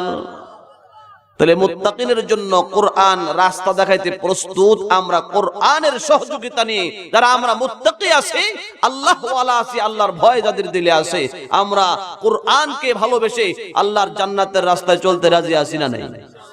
আরো জোরে কোন রাজি আছি না নাই? শুধু তাই নয় মুসলমান, কুরআনুল কারীমের উন্নত আয়াতের ভিতরে আল্লাহ মুত্তাকিন যারা হবে, পরহেজগার যারা হবে, তাদের গুণ, তাদের পুরস্কারের কথা আল্লাহ বলছেন।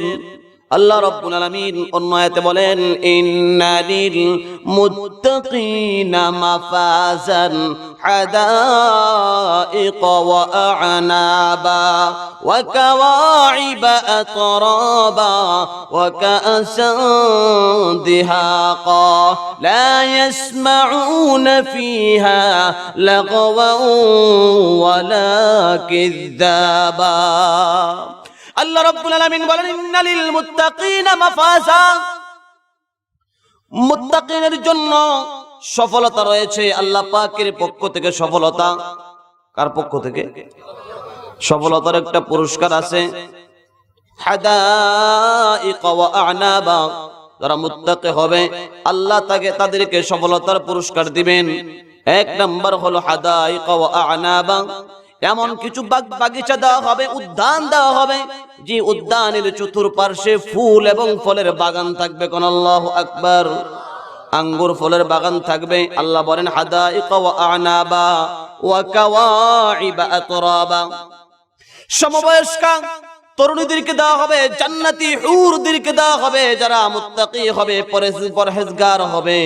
আল্লাহ রাব্বুল আলামিন তাদের জন্য জান্নাতের ভিতরে হুর ও গিলমানের ব্যবস্থা রাখছেন। কোন আল্লাহু আকবার। ওয়া কাওয়াইবা আতরাবা ওয়া কাসান দিহাকা। হাজার হাজার প্রকারের পান পাত্র থাকবে, দুধের নহর থাকবে, মধুর নহর থাকবে।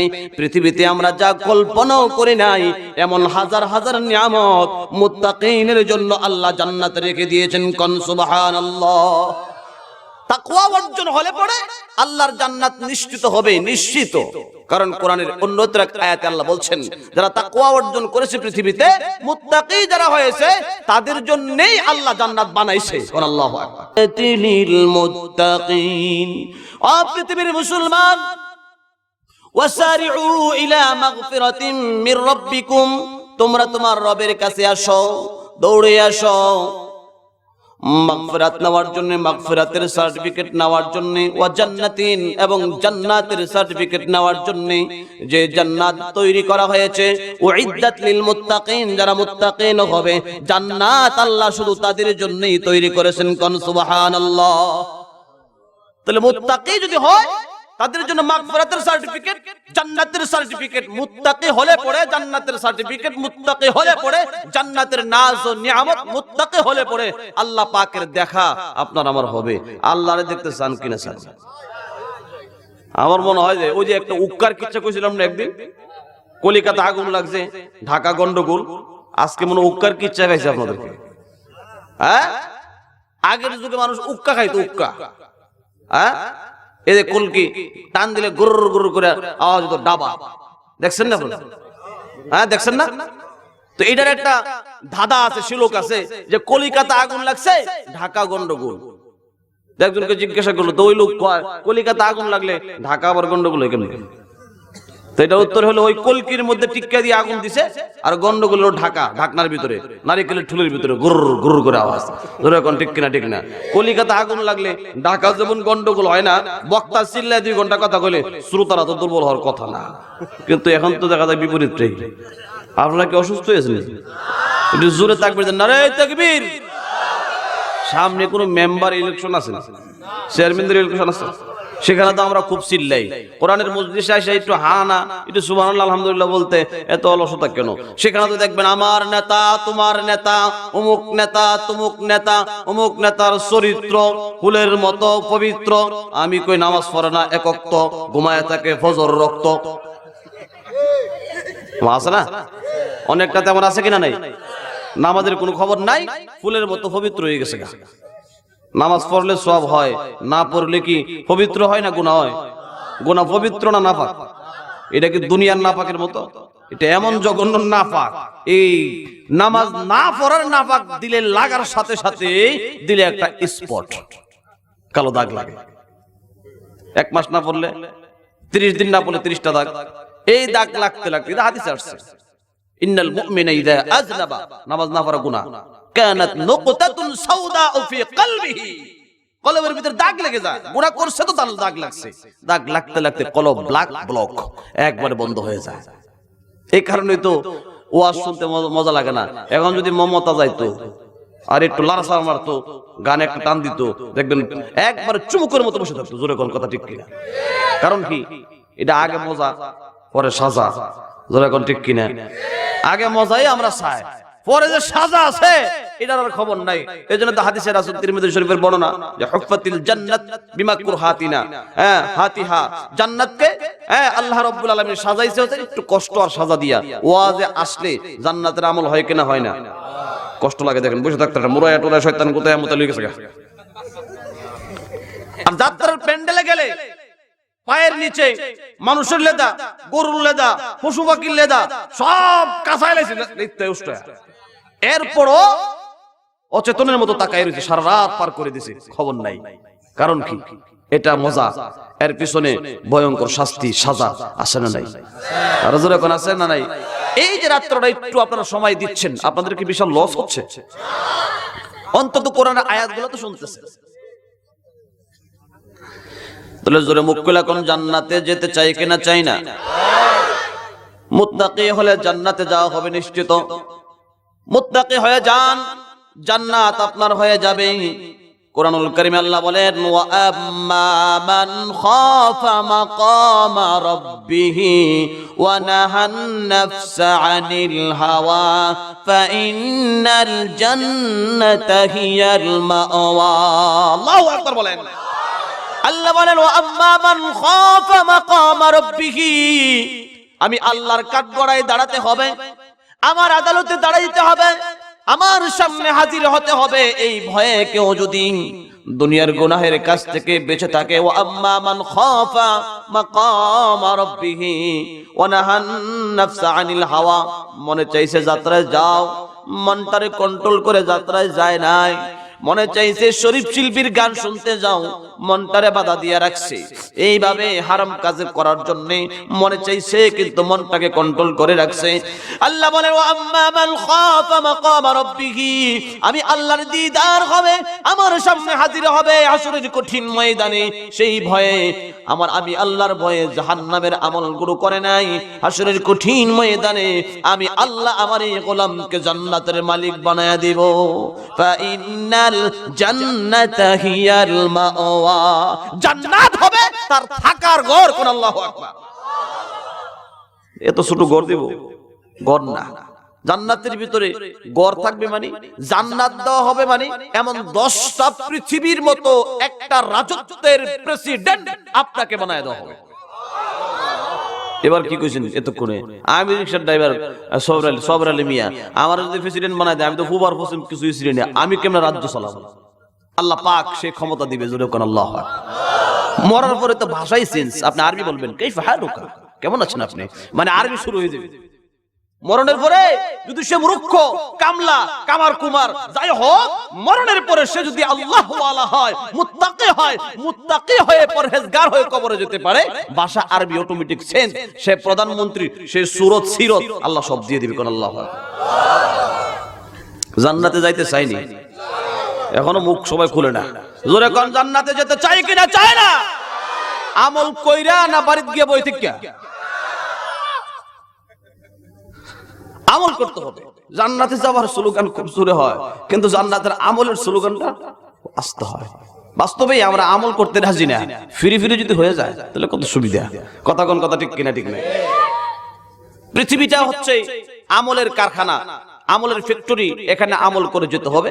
আল্লাহ বানায়া আমাদেরকে দুনিয়া নামক ফ্যাক্টরিতে পাঠাইছে, যাও একটু কাজ করে আসো। যেমন পৃথিবীর নজির আর দৃষ্টান্ত আপনারা দেখেন, বাস্তবেও প্রত্যেকেই আমরা প্রত্যেকে কিছু না কিছু কাজ করি। কেউ ফ্যাক্টরিতে, কেউ কৃষি কাজ করি, কেউ বিদেশে আছি। প্রত্যেকেই যার যার যোগ্যতা অনুযায়ী বিভিন্ন সেক্টরে আমরা কাজ করে থাকি। জোরে বলেন ঠিক কিনা? কাজে আমার বেতন হয়। ঠিক তেমনি ভাবে পৃথিবীতে যারা কাজ করতেছে, কাজের বেতন হবে জান্নাত। কর আল্লাহু আকবার।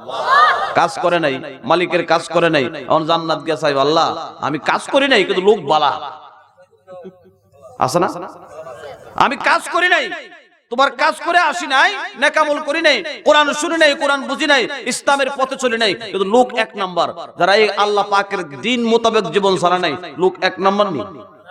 জোরে কোন কয় নাম্বার হয়েছে? 0 নাম্বার সব। কথা বলেন, কথা ঠিক কিনা ঠিক না? এর কোনো নাম্বারই নাই।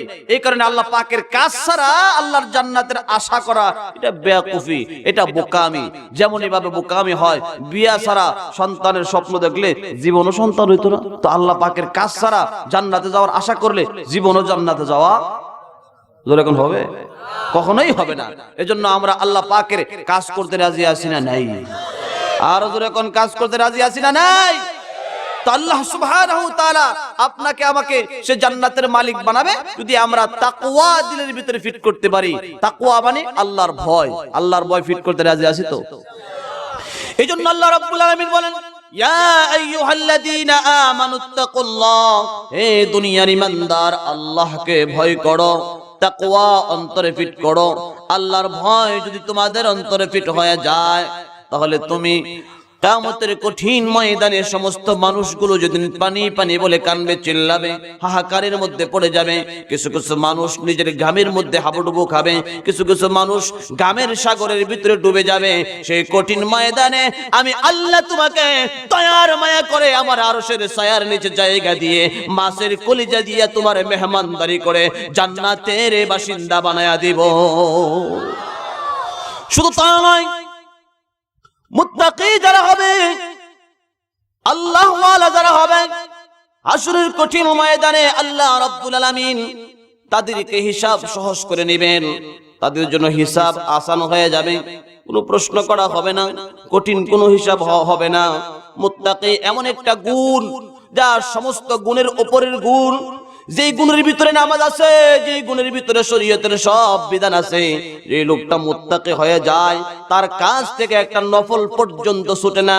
সুতরাং যত ওয়াজ আছে জান্নাতের জন্য, সমস্ত গুণ মুত্তাকির ভিতরে হয়ে যায়। যারা বলেন ঠিক কিনা? সামান্য থেকে সামান্য পাপ একজন মুত্তাকির দ্বারা হতে পারে না। মুত্তাকি মানে হচ্ছে সব ধরনের গুনাহ থেকে সে ফ্রেশ, পরিষ্কার, ক্লিন থাকবে। এটা হলো মুত্তাকির গুণ। এজন্য মুত্তাকি যদি আমরা হয়ে যায়, তাকওয়া যদি অর্জন করতে পারে, তো জান্নাত অটোমেটিক আমার জন্য অগ্রিম সামনে এসে হাজির হবে মরণের সময়। কোন আল্লাহু আকবার। কোরআনুল কারীমের অন্যত্র আয়াতে আল্লাহ বলছেন, কোন অসুবিধা হইতেছে? ইয়া أيتها النفس المطمئنة ارجعي إلى ربك راضية مرضية فادخلي في عبادي وادخلي جنتي। হে সৎ আত্মা, মুত্তাকির আত্মা সবচেয়ে সৎ, ক্লিন, ফ্রেশ। আল্লাহ রাব্বুল আলামিন সৎ আত্মাকে ডাকবে, আইয়াতুহান নাফসুল মুতমাইন্না ইরজিই ইলা রাব্বিকি, তুমি আসো তোমার রবের দিকে। তোমার রব হলো মেজবান, তুমি হলে মেহমান। কোন আল্লাহু আকবার। আর জোরে কোন আল্লাহু আকবার। রাদিয়াতাম মারদিয়া, তোমার রব মেজবান, সন্তুষ্ট, তোমার মালিক সন্তুষ্ট হয়, তোমার মেহমানদারি করবে। আসো তুমি তোমার মালিকের দিকে। রাদিয়াতাম মারদিয়া, আল্লাহ কয় ফাদখুলি ফি ইবাদি, তুমি আমার বান্দাদের অন্তর্ভুক্ত। ওয়াদখুলি জান্নাতি, আমার জান্নাতের ঠিকানার দিকে তুমি আস্তে আস্তে চলে যাও। কোন আল্লাহু আকবার। حرق الماء جتنے نعمات ہے تو حرق الماء جتنے نعمات ہے تو سب سے بڑھ کر نعمت دیدار تو لا الہ الا اللہ. محبت الشتے لا الہ الا اللہ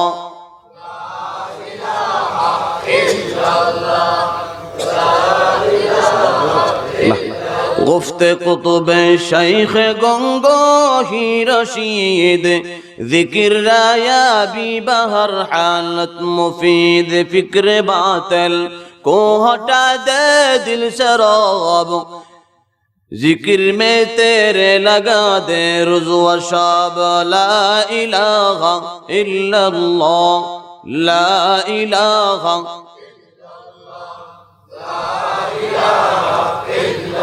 من گنجم در زمین و آسمان من گنجم در زمین و آسمان لیکن گنجم در قلوب مومنا لا الہ الا اللہ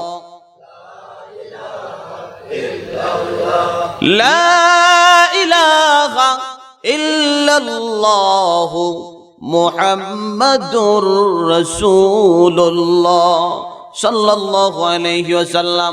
যুবক ভাইদেরকে আমি বলতে চাই, ও যুবক ভাইরা, ও বুড়া বাবাজিরা, লক্ষ্য করে দিলের কানে শুনে রাখেন, এই যৌবনকালে আপনার আমার তাকওয়া অর্জন করার সময়। হাদিস শরীফের ভিতরে আসছে, ওয়াশাবুন নাশা ফি ইবাদাতি রাব্বিহি, ওই যুবক যারা যৌবনকালে তার মালিককে ডাকছে, আল্লাহর ইবাদত করছে। যৌবনে যদি আল্লাহকে ডাকা যায়, যৌবনকালে যদি মালিকের ইবাদত করা যায়, তো এমন হবে যে দুনিয়ার জমিনে যারা সরকারি চাকরি করে রিটায়ার্ড হওয়ার পরে সরকার তাকে বসায় বসায় মরণ পর্যন্ত তাকে ভাতা দেয়, দেয় কিনা দেয় না? আরো জোরে বলেন দেয় কিনা দেয় না? ঠিক তেমনি ভাবে যৌবনে যারা ইবাদত করবে, যারা মুক্তিযোদ্ধা বাংলাদেশে করছে, ৭১ সনে যারা মুক্তিযোদ্ধা অংশগ্রহণ করেছিল তারা মুক্তিযোদ্ধা, এখন মুক্তিযোদ্ধা ভাতা পায় কিনা পায় না? আরো জোরে কোন? না ডেলি যুদ্ধ করে? যুদ্ধ একবার করছে আজীবন ভাতা পাবে?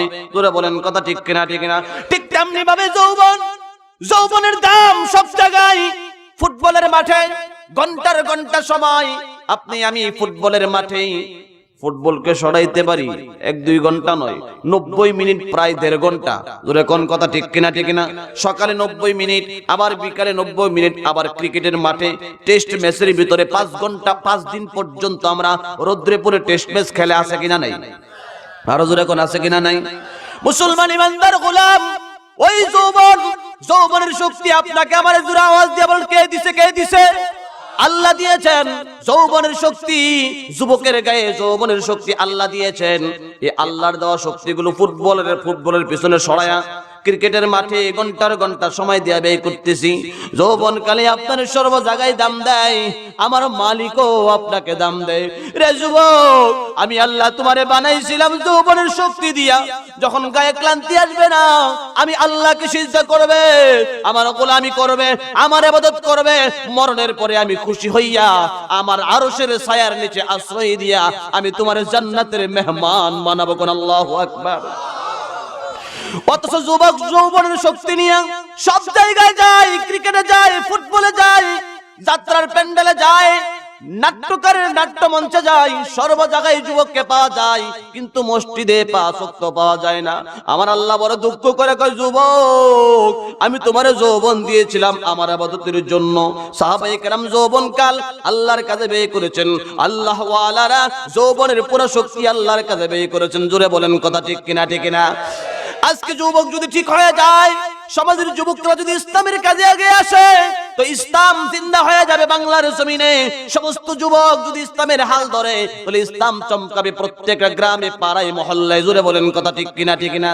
আমি যুবকদেরকে বিশেষ করে বলবো, যখন আপনাকে সবাই দাম দেয় তখন আল্লাহ দাম দেয়। আল্লাহর আপনার জীবনের ঝুটাটুকু দিবেন না।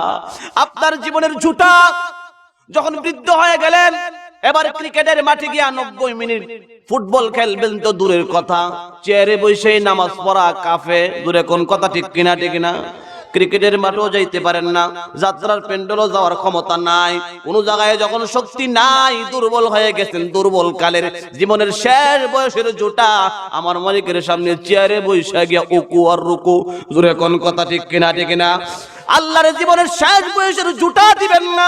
জীবনের সবচেয়ে দামি মূল্যবান সময় যৌবন কালের শক্তিটা আল্লাহকে দেন, তাহলে দেখা যাবে যেমন মুক্তিযুদ্ধ একবার করার পরে আজীবন পেনশন পেয়ে আজীবন ভাতা পেয়ে যায়, যৌবন কালে ইবাদত যদি করতে পারেন, তাহাজ্জুদ পড়তে পারেন, আওয়াবিন পড়তে পারেন, চাষ্ট পড়তে পারেন, তারাবি পড়তে পারেন, সব নামাজ পড়তেছেন, বৃদ্ধ বয়সের কারণে, বৃদ্ধতার কারণে আপনি ৫ ওয়াক্ত নামাজটা পড়তে পারেন, অতিরিক্ত নফল কোরআনের তেলাওয়াত মাহফিলে যেতে পারেন না, অনেক কাজ ইসলামের রয়েছে কাজ করতে পারেন না। মহান আল্লাহ খুশি হয়া কিয়ামত পর্যন্ত, মরণ পর্যন্ত আল্লাহ রাব্বুল আলামিন আপনাকে আজীবন মুক্তিযোদ্ধার ভাতার মতো পরিপূর্ণ সওয়াব দিতে থাকবে। জোরে কোন আল্লাহু আকবার। তাহাজ্জুদের সওয়াব হবে, দানের সওয়াব হবে, সদকার সওয়াব হবে, হজের সওয়াব হবে, রোজার সওয়াব হবে, যত সওয়াব আছে আল্লাহ আপনাকে দিবে। আল্লাহ বলেন আমার বান্দা যৌবনকালে আমার ইবাদত করছে, এখন বার্ধক্যের কারণে আমাকে ডাকতে পারে না, তাহাজ্জুদ পড়তে পারে না, আওয়াবিন পড়তে পারে না, চাষ্ট পড়তে পারে না, আমি আল্লাহ খুশি হয়ে মরণের আগ পর্যন্ত যত প্রকারের সওয়াব আছে আমার বান্দার আমলনামায় আমি লিখতে থাকবো। কোন আল্লাহু আকবার। তাহলে যৌবন যদি হেলায় খেলায় রং তামাশায় পার করে জীবনের শেষ বয়সটা আল্লাহরে দেন, আল্লাহ কিন্তু শেষ বয়সের ইবাদতটা এতটা গ্রহণ করবে না। জোরে কোন ঠিক কিনা? আরো জোরে কোন ঠিক কিনা? কারণ সবচাইতে দামি সময় বরবাদ করে যখন বাড়িতে কোনো মূল্যায়ন নাই, নিজের বউ খেস করে, ফুলার বউ দেখ করে, এমতো অবস্থায় আপনি মসজিদে গিয়ে পড়ে থাকেন, এই সময়টা কিন্তু উচ্ছিষ্ট সময়, ঝুটা সময়, এটা আল্লাহকে দেওয়া যাবে না। বরং যৌবন কাল থেকে ইবাদত শুরু করব। যারা আমরা বৃদ্ধ হয়ে গেছি, যৌবনের সময় বরবাদ করে ফেলেছি, আমরা আল্লাহ পাকের দরবারে তওবা করব। মালিক বুঝতে পারি নাই, না বুঝে জীবনের মূল্যবান সময় শেষ করে আজকের ওয়াজ শোনার পরে বুঝে আসলো যে যৌবন কোন কাজে ব্যয় করে দিলাম, নষ্ট করে দিলাম। শেষ বয়সে আল্লাহ তোমার দরবারে আত্মসমর্পণ করলাম। আল্লাহ তুমি মাফ করে দাও। তুমি যদি মাফ না করো জাহান্নামের আগুন ছাড়া কোনো উপায় নাই। আমার আল্লাহ রহমান, আমার আল্লাহ রহিম, আমার আল্লাহ গফফার। চোখের পানি ছেড়ে কাঁদলে আল্লাহ রাব্বুল আলামিন আপনার জীবনের গুনাহ মাফ করে আপনাকেও আল্লাহ নেককার বানায় দিবে। জোরে বলেন ঠিক কিনা? এজন্য যুবক ভাইরা আল্লাহ রাব্বুল আলামিন মুহাব্বত করে ভালোবেসে মুমিনদেরকে ডেকে বলে, হে দুনিয়ার ঈমানদার, তোমরা আল্লাহকে ভয় করো। তো আল্লাহকে ভয় করব কি মরণের বয়স, শেষ বয়সে না যৌবনকাল থেকে? যৌবন থেকে আল্লাহকে ভয় করা শুরু করতে হবে। আল্লাহ পাকের উমুরাত আদেশ যত আছে সব মানতে হবে। আল্লাহ পাকের নাহিয়াত যত নিষেধাজ্ঞা জিনিস আছে সব কিছু থেকে নিজেকে বিরত রাখতে হবে। রাজি আছি না নাই? আরো জোরে কোন রাজি আছি না নাই? ওয়ালা তামুতুন্না ইল্লা ওয়া আনতুম মুসলিমুন। আয়াতের শেষাংশে আল্লাহ বলেন, তোমরা মুসলিম না হয়ে মরণ বরণ করিও না। ওয়ালা তামুতুন্না ইল্লা ওয়া আনতুম মুসলিমুন, মুসলমান না হয়ে কিন্তু তোমরা কবরে এসো না। তাহলে ঈমানদারদেরকে আল্লাহ মুসলমান হওয়ার জন্য কেন বললেন? বুঝা গেল ঈমানদার হলে মুমিন হওয়া বাকি থাকে। একজন মানুষ মায়ের পেট থেকে দুনিয়াতে আসার পরে মুসলমানের ঘরে মুসলিম ঈমানদারের ঘরে ঈমানদার হয়েছে। আর মুসলমান মানে হচ্ছে আল্লাহ পাকের বিধিবিধান পুঙ্খানুপুঙ্খানুভাবে নিজের শরীর দিয়ে, নিজের হাত দিয়ে, নিজের অঙ্গ প্রত্যঙ্গ দিয়ে মনে প্রাণে বিশ্বাস করা এবং মানা আর আমলে পরিণত করার নাম হলো মুসলমান।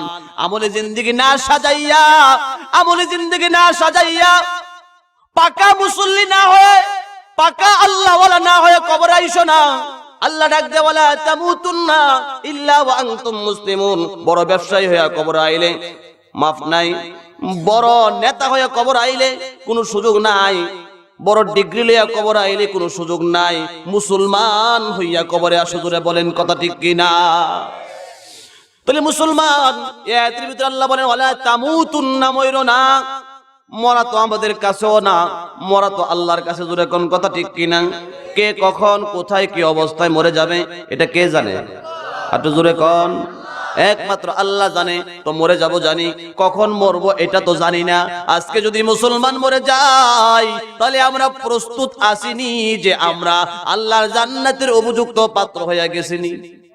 দেখো, আল্লাহ পাকের উপযুক্ত পাত্র এখনো হয় নাই। এজন্য আজকের মাহফিল থেকে ওয়াদাবদ্ধ হয়ে যেতে হবে, মালিক জীবনের অতীত হিসাব বাদ, তওবা করব। নতুন যে কয়টা জীবনের কিছু সময় আছে, যে কয়টা সময় আমরা পাবো, এই সময়টুকু আল্লাহ তোমার রাস্তায় তোমার জন্য অক্ষ করব। ঘর থেকে বের হবো আল্লাহর বিধান মতো, ঘরে ঢুকবো আল্লাহর বিধান মতো, পানি খাবো, ভাত খাবো, সব কিছুর ভিতরে আল্লাহর বিধান মতো জীবনটাকে চালানোর নাম হলো মুসলমান। জোরে বলেন ঠিক কিনা? আরো জোরে বলেন কথা ঠিক কিনা? ঠিক কিনা? তাহলে আয়াতের মধ্যে ইঙ্গিত আছে ওয়ালা তামুতুন্না, তোমরা মরিও না। তার মানে মরে যেতেই হবে। মরণ থেকে বাঁচার কোনো উপায় নাই। মরণ তো হায়াতের আগেই বাজেট হয়ে গেছে। কোরআনুল কারীমে সূরায়ে মুলকের ভিতরে আল্লাহ বলেন আল্লাযী খালাকাল মাউতা ওয়াল হায়াতা লিয়াবলুয়াকুম আইয়ুকুম আহসানু আমালা ওয়া হুয়াল আজিজুল গফুর। আল্লাহু আকবার।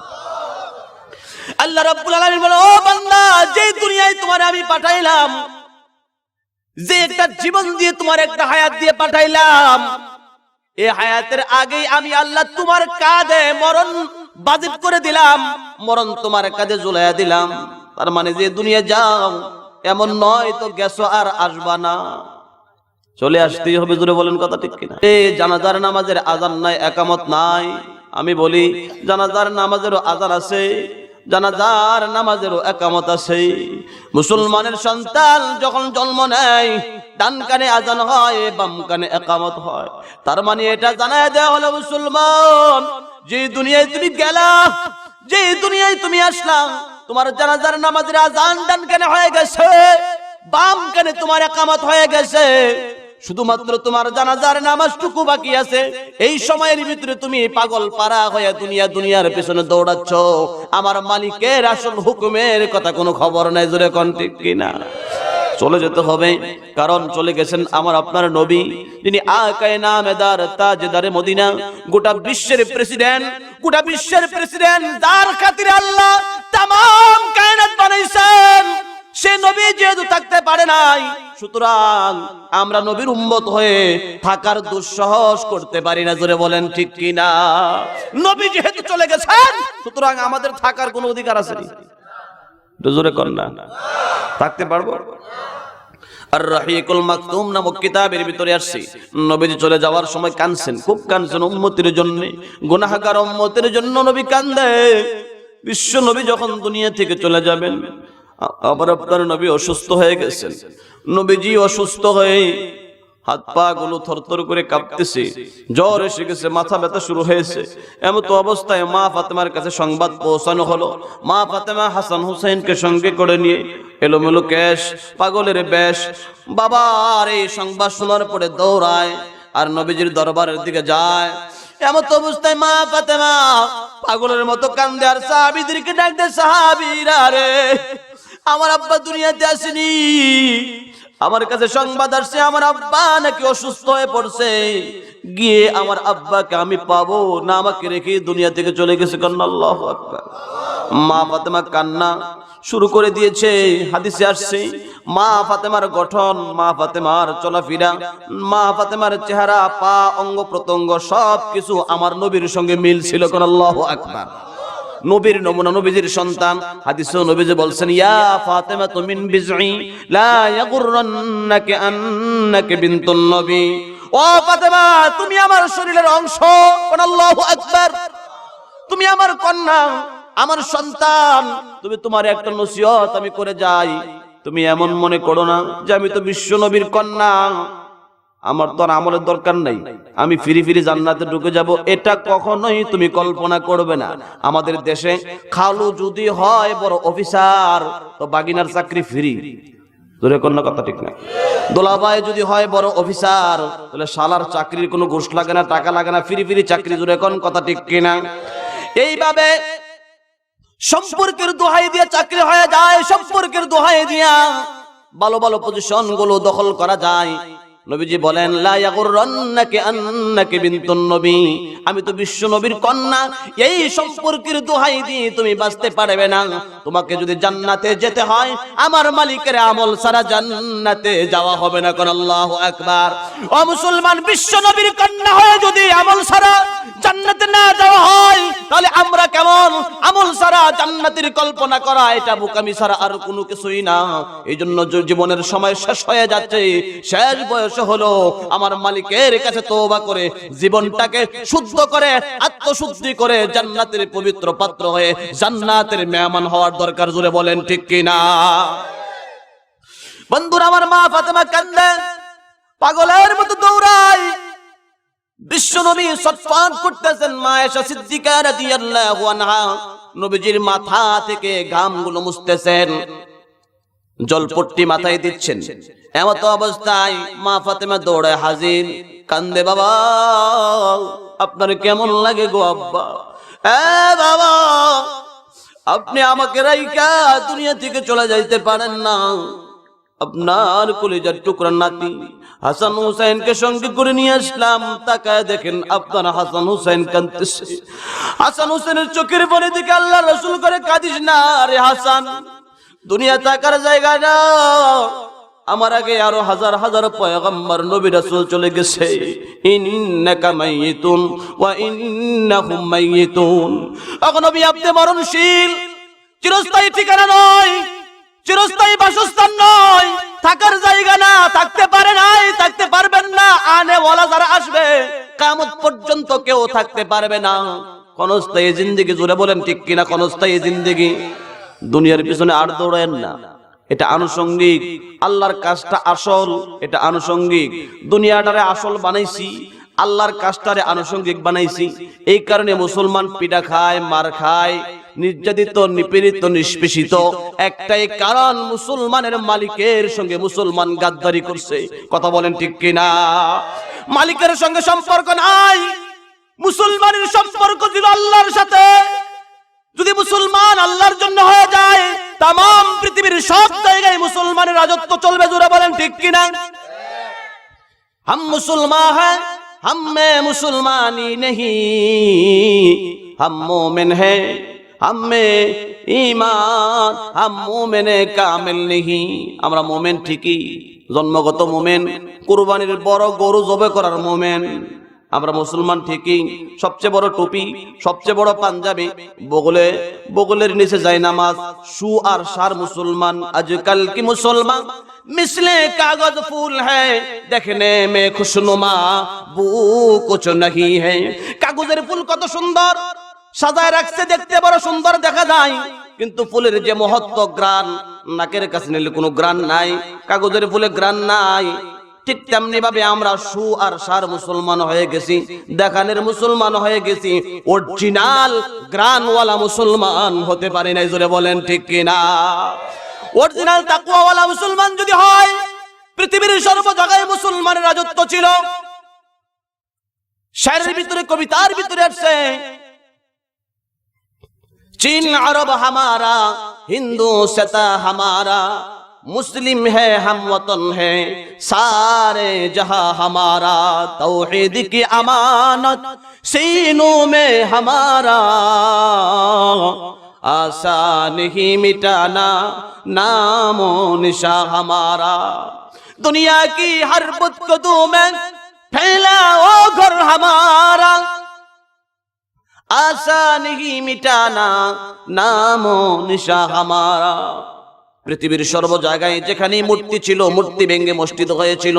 আফ্রিকাতে মুসলমান, আফ্রিকা আরব সাগর পাড়ে দিয়ে ঘোড়ার উপরে সওয়ার হয়ে, নৌকাবিহীন, লঞ্চবিহীন, জাহাজবিহীন আরব সাগর পাড়ি দিয়েছে মুসলমান, ঘোড়ার উপর সওয়ার হয়ে, ঘোড়ার পায়ের খরম পর্যন্ত বিজানায় কোন আল্লাহু আকবার, আর জোরে কোন আল্লাহু আকবার।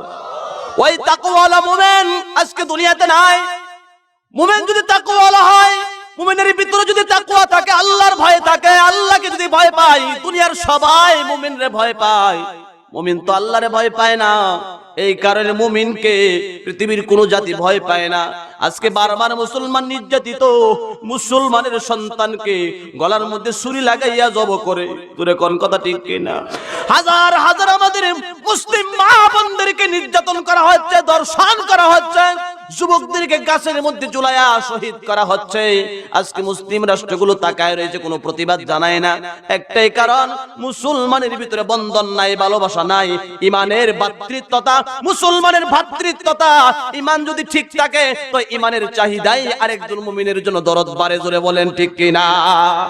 আমার ইমানই তো দুর্বল হয়ে গেছে, আমার ভিতরে মুসলমানিত্ব নাই, তো আরেকজনের জন্য দরদ আসবে কোথা থেকে? হাদিসে রাসূল বলেছেন, আল মুসলিমুনা কারজুলিন ওয়াহিদিন ইনইশতাকা আইনুহু ইশতাকা কুল্লুহু। গোটা বিশ্বের সমস্ত মুসলমান একটা ব্যক্তির মতো। তো একটা ব্যক্তির যদি চোখে আঘাত লাগে, হাত পা কি ঘুমায়? একটা ব্যক্তি যেমন আমার যদি তো চোখে ব্যথা হয়, আমার যদি চোখে আঘাত লাগে, তোর চোখে আঘাত লাগছে, তুই ডাক্তারের কাছে যা, আমি যাব না। আমার হাত পা ঘুমাবে না, সব অস্থির যন্ত্রণা শুরু হয়ে যাবে। ঠিক তেমনি ভাবে রাসূল বলেন, গোটা বিশ্বের মুসলমান একটা বডি, একটা দেহের নাই। দেহের কোন জায়গায় যদি আঘাত লাগে, পুরো শরীরের খবর হয়। গোটা পৃথিবীর মুসলমান যদি এক বডি হয়, আজকে বার্মায় আঘাত করলে বাংলাদেশের মুসলমানের খবর হয় না। তার মানেই তো বোঝা গেল মুসলমানের ভিতরে ইমানের পাওয়ার নাই, মুসলমানিত্ব বন্ধন আমাদের মধ্যে নাই। জোরে বলেন ঠিক কিনা? হাতে যদি প্যারালাইসিস হয়, তাহলে হাতে কাটলে, চিমটি দিলে, আগুন লাগলে টাইম তো নাই, সব মানুষ গেছে কেন? আসুন, যে কথাটা বলতেছিলাম, হাতে যদি প্যারালাইসিস হয়, এই হাত কাটে গেলে, আগুন দিয়া পড়লে, জ্বলে গেলে কোনো খবর হয় না। জোরে বলেন কথা ঠিক কিনা? ঠিক তেমনি ভাবে মুসলমানের ইমানের ভিতরে প্যারালাইসিস হয়ে গেছে, অর্ধঙ্গ হয়ে গেছে। এই কারণে বারবার মুসলমান নির্যাতন হলে আমাদের কোনো খবর থাকে না। জোরে বলেন কথা ঠিক কিনা? ঠিক না? বার্মার মুসলমানের পক্ষে আপনারা আছেন না নাই? আরো জোরে বলেন আছেন না নাই? হাদিসের ভিতরে বিশ্বনবী বলেছেন, মাসালুল মুমিন ফি তাওয়াদ্দিহিম ওয়া তারাহুমিহিম ওয়া তাআতুফিহিম, মুসলমানের বন্ধন, মুহাব্বত, পরস্পর ভালোবাসা হলো এমন মাসালুল জাসাদ, একটা শরীরের মতো। একটা শরীরের কোথাও যদি আঘাত লাগে পুরো শরীরে যেমন জ্বর এসে যায়, ঠিক তেমনি ভাবে বার্মার মুসলমান নির্যাতিত হলে পৃথিবীর যে সমস্ত রাষ্ট্রের মুসলমানের কষ্ট লাগে, ব্যথা লাগে, তাদের ভিতরে ঈমানের চাহিদা, তাকাদা আছে, ঈমান আছে, বোঝা যায়। জোরে বলেন ঠিক কিনা? আমাদের বাংলাদেশে অসংখ্য মুসলমান এমন আছে না নাই যাদের কোনো খবর নাই? আসেনি? যারা মসনদে বসে আছে, প্রধান চেয়ারে বসে বসে আছে, তারা যদি একটু বাংলাদেশের বর্ডার খুলে দিত, যে আজকে বিশ্বনবীর উম্মতেরা, আমার মুসলিম ভাই বোনেরা নির্যাতিত হচ্ছে, ওই দেশে ফিরে তাদেরকে পাঠালে সেখানে তারা শহীদ হয়ে যাবে, এই মানুষটা রক্ষার্থে যদি তাদেরকে একটু বাংলাদেশে আশ্রয় দেওয়া হতো, তাহলে ঈমানের তাকাদা পূরণ হতো। জোরে বলেন কথা ঠিক কিনা? তাদেরকে ওখানে তারা নির্যাতিত হয়ে বন্দুকের গুলির সামনে থেকে পালিয়ে আসছে, এখান থেকে আবার নদীতে ভাসায় দিচ্ছে। হাজার হাজার মুসলিমরা তলারে ঘুরতে ঘুরতে ঘুরতে ঘুরতে অনাহারে তারা জীবন চলে যাচ্ছে। কর আল্লাহু আকবার। আজকে মুসলমান এত নির্যাতিত, কাশ্মীরের মুসলমান নির্যাতিত, বার্মার মুসলমান নির্যাতিত, ইরাকের মুসলমান নির্যাতিত, ফিলিস্তিনের মুসলমান নির্যাতিত, আজকে আফগানিস্তানের মুসলমান নির্যাতিত। শুধু মুসলমান কেন নির্যাতিত হবে? যারা পৃথিবীতে রাজত্ব করেছে, যাদের হাতে ক্ষমতা ছিল, যাদের সম্পর্ক আল্লাহর সাথে ছিল, সেই মুসলমান আজকে নির্যাতিত হবে। কাফেররা রাজত্ব করবে, একটাই কারণ, মুসলমান তাদের মালিকের সঙ্গে সম্পর্ক রাখে না, আল্লাহর ভয় মুসলমানের ভিতরে নাই। এই কারণে মুসলমানকে পৃথিবীর কোন জাতি ভয় পায় না। যদি আমাদের ভিতরে আল্লাহর ভয় এসে যায়, তো পৃথিবীর সব জাতি আমাদের হুঙ্কারে ভয় পাবে। গৌর গোবিন্দর সেই প্রাসাদ ভেঙে পড়েছিল শাহজালাল মুজাররদে ইয়ামানির সেই আজানের আওয়াজে। জোরে বলেন ঠিক কিনা? আজকে হাজার হাজার আজান হচ্ছে, প্রাসাদ ভাঙবে দূরের কথা, উল্টা মুয়াজ্জিনের আজানের মাঝখানে মারি শুরু হয়ে যাবে। জোরে বলেন কথা ঠিক কিনা? ঠিক আছে। তাহলে আসল মুসলমান, কথাটা শেষের দিকে যে কথাটা বলতেছিলাম, মা ফাতেমা রাদিয়াল্লাহু আনহা, মনে আসেনি কথা? রাদিয়াল্লাহু আনহা চোখের পানি ছেড়ে কাঁদতেছে। দুনিয়ার জমিন থেকে চলে যেতে হবে, পৃথিবী থাকার জায়গা না, কেউ থাকতে পারবে না। নবীজি ছটফট করতেছে, মা ফাতেমা কান্দে, বাবা আপনি এমন কেন করেন? হাত একবার লম্বা করেন, আবার হাত কাটো করেন, পা লম্বা করেন, আবার কাটো করেন। নবীজি কান্দে, ফাতেমা রে দেখা দাও বাবার চেহারা, জীবনের মতো দেখা দাও। ফাতেমা, এই পৃথিবীতে কেউ থাকতে পারে নাই, সুতরাং আমিও থাকতে পারবো না। মা ফাতেমার সামনে যখন নবীজি কথা বললেন, ফাতেমার কান্নার মাত্রা আরো বেড়ে গেছে। এমত অবস্থায় দরজার বাহির থেকে কে জানি নবীকে সালাম দিচ্ছে, আসসালামু আলাইকা ইয়া রাসূলুল্লাহ, আসসালামু আলাইকা ইয়া রাসূলুল্লাহ। ফাতেমা ডাকতে বলে, আব্বা কে জানি বারবার করে আপনারে সালাম দেয়। বিশ্বনবী বলেন, ফাতেমা দরজাটা খুলে দাও, এই লোকটাকে আমার সঙ্গে মোলাকাত করতে, দেখা করতে পাঠাও। দরজা খুললেন, দরজাটা খুলে দেখে একটা লোক দাঁড়াইছে, পা দুটা জমিনে, মাথাটা আসমানে, এত লম্বা দেহের মানুষ মা ফাতেমা কোনদিন মক্কা মদিনার জীবনে দেখে নাই। ফাতেমা এবার কান্নার মাত্রা আরো বাড়ায় দিয়েছে, বাবা এটা কে গো? এমন মানুষ তো কোনদিন মক্কার জীবনে দেখি নাই, মদিনার জিন্দেগিতে দেখি নাই। আমি এই লোকটাকে ঘরে আসতে দিব না। এমন মানুষ দেখে তো আমার ভিতরে কম্পন তৈরি হয়ে গেছে। এটা কে? নবীজি বলেন, হাযা মালাকুল মাউত, এটা মালাকুল মউত, আজরাইল ফেরেশতা, আমাকে নেওয়ার জন্য আসছে। এবার মা ফাতেমা কান্নায় ভেঙে পড়ে, না না না, আমি দরজা খুলবো না। দরজা বন্ধ করে দিলেন। আমার আব্বা ছটফট করতেছে, এমত অবস্থায় আজরাইলের আগমন। বুঝতে পেরেছি আমার আব্বাকে মনে হয় এখন নিয়ে চলে যাবে। না, আমি আব্বাকে মরতে দিব না, আব্বা আপনার কাছে আজরাইলকে আসতে দিব না। দরজা বন্ধ করে দিলাম। নবীজি ডাকতে বলে, ফাতেমা রে পাগলামি করিস না রে মা, এই পৃথিবীর জমিনে এমন কোন শক্তি নাই আল্লাহর ফেরেশতা আজরাইলের হাত থেকে কাউকে রক্ষা করবে। জোরে বলেন ঠিক কিনা? বন্ধুরা আমার, বিশ্ব নবীর দরবারে এসে আজরাইল বলেন, ইয়া রাসূলুল্লাহ, আপনি যদি যাইতে চান আপনাকে নিয়ে যাব, আর যদি থাকতে চান আল্লাহ আপনার হায়াতে বরকত দিক। আল্লাহু আকবার। অনুমতি চাইলেন, আপনি যাবেন না থাকবেন? যদি আপনাদেরকে জিজ্ঞাসা করা হয় যাবেন না থাকবেন, তো আপনাদের ব্যস্ততার অভাব নাই। 5 তলা বিল্ডিং বাকি আছে, মেয়েটা অনার্স শেষ করছে, বিয়ে দিব, ছেলেটাকে বিয়ে করাবো, এরপরে এই সেই বিভিন্ন কাজ আপনার আনকমপ্লিট আছে, এগুলো কমপ্লিট করে নেই। আজরাইল আগামী বছর আইসু। জোরে বলেন কথা ঠিক কিনা? ঠিক না? এই কারণে সুযোগ নাই, কারণ দুনিয়াটা হলো মুসলমানের জন্য জেলখানা। নবী বলেন আদ-দুনিয়া সিজনুল মুমিন ওয়া জান্নাতুল লিল কাফির। কাফিরদের জন্য দুনিয়াটা জান্নাত, তারা মরতে চায় না, কিন্তু একটা মুমিন মৌতের তামান্না করবে। আল মাউত তুহফাতুল লিল মুমিন, মরণটা হবে মুমিনের জন্য হাদিয়া। এটা কেমন হাদিয়া? এটা কেমন বকশিশ?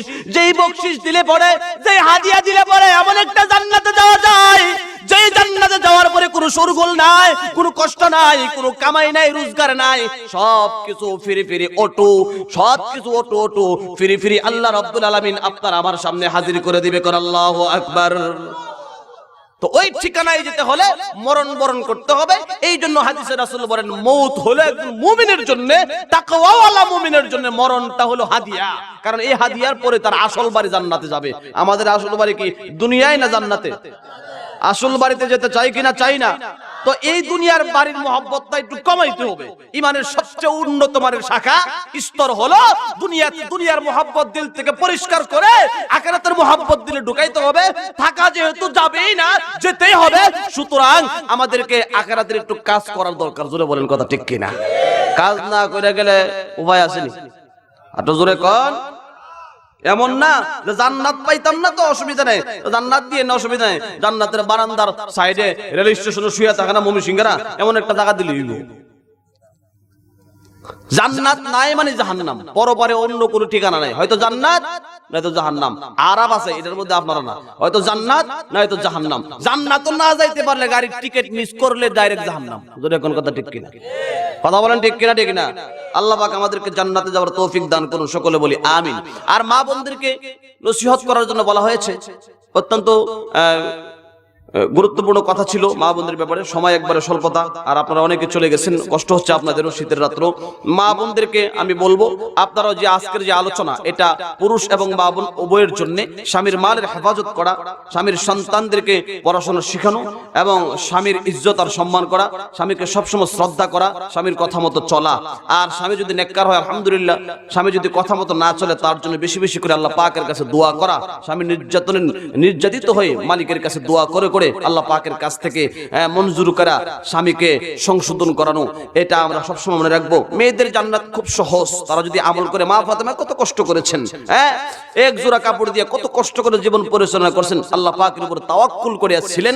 এই কারণে আল্লাহ রাব্বুল আলামিন খুশি হয়ে দুনিয়া থেকে সার্টিফিকেট দিয়েছেন যে আপনি সমস্ত পৃথিবীর সমস্ত নারীদের জান্নাতের সর্দারনি হবেন। কোন আল্লাহু আকবার। জি হ্যাঁ, তাহলে সর্বশেষে যে কথাটা আপনাদের কাছে যেটা আমি বলবো সেটা হলো, মা বোনদেরকে আমি বলি আপনারা পর্দার ভিতরে থাকবেন, 5 ওয়াক্ত নামাজ আদায় করবেন, স্বামীর মালের হেফাজত করবেন, সন্তানদেরকে দ্বীনি মাদারিসে পাঠাবেন, কোরআনের মৌলিক শিক্ষাটা দিবেন। আল্লাহ পাক আপনাদের আমাদের সকলকে কবুল করুন, সকলে বলি আমিন। আর কেউ উঠবেন না, মুনাজাতের আগে যাবে না। আদ-দুআ মুখুল ইবাদা, ইবাদতের মগজ, হেড, মূল হলো আপনার দোয়া। যেরকম মানুষের মাথা ছাড়া গলা থেকে মাথা কাইটা দিলে এ মানুষের কোনো দাম নাই। তো ইবাদত করছেন, এতক্ষণ ওয়াজ শুনছেন, ইবাদত হয়েছে, এখন দোয়া হবে, এটা বড় ফজিলতপূর্ণ। দোয়া ছাড়া বাড়িতে যায়েন না, লেজ কাটা অবস্থা যাওয়ার দরকার নাই। দোয়াটা নিয়ে দোয়াটা কইরা তারপরে আমরা যাবো। রাজি আছি না নাই? আর একটু জোরে বলে রাজি আছি না নাই? দোয়ার আগে কার দিলের ভিতরে মহব্বত আছে? আল্লাহর পৃথিবীতে আল্লাহর ঘর মসজিদ তৈরি হোক, প্রতিষ্ঠা হোক, আমরা টাকা দিয়া না, দোয়া দিয়া কে কে রাজি আছি সহযোগিতা করতে? নারে তাকবীর। টাকা ছেলে তো দৌড় দিবেন, দোয়া দিতে রাজি আছেন না নাই? জানে মানে খাইটা দিতে রাজি আছেন না নাই? আল্লাহ কবুল করুন, সকলে বলি আমিন। কিন্তু এমন 2-4 জন আছে যাদেরকে আল্লাহ পাক মাল দিয়েছেন, দিয়া দন দেখে মন, কায়রা নিতে কতক্ষণ। অমিম্মা রাযাকনাহুম ইউনফিকুন, আল্লাহর দেওয়া মাল থেকে আল্লাহর রাস্তায় কিছু খরচ করা। ভাইরা আমার, আমি আজকে এই মসজিদের পক্ষ থেকে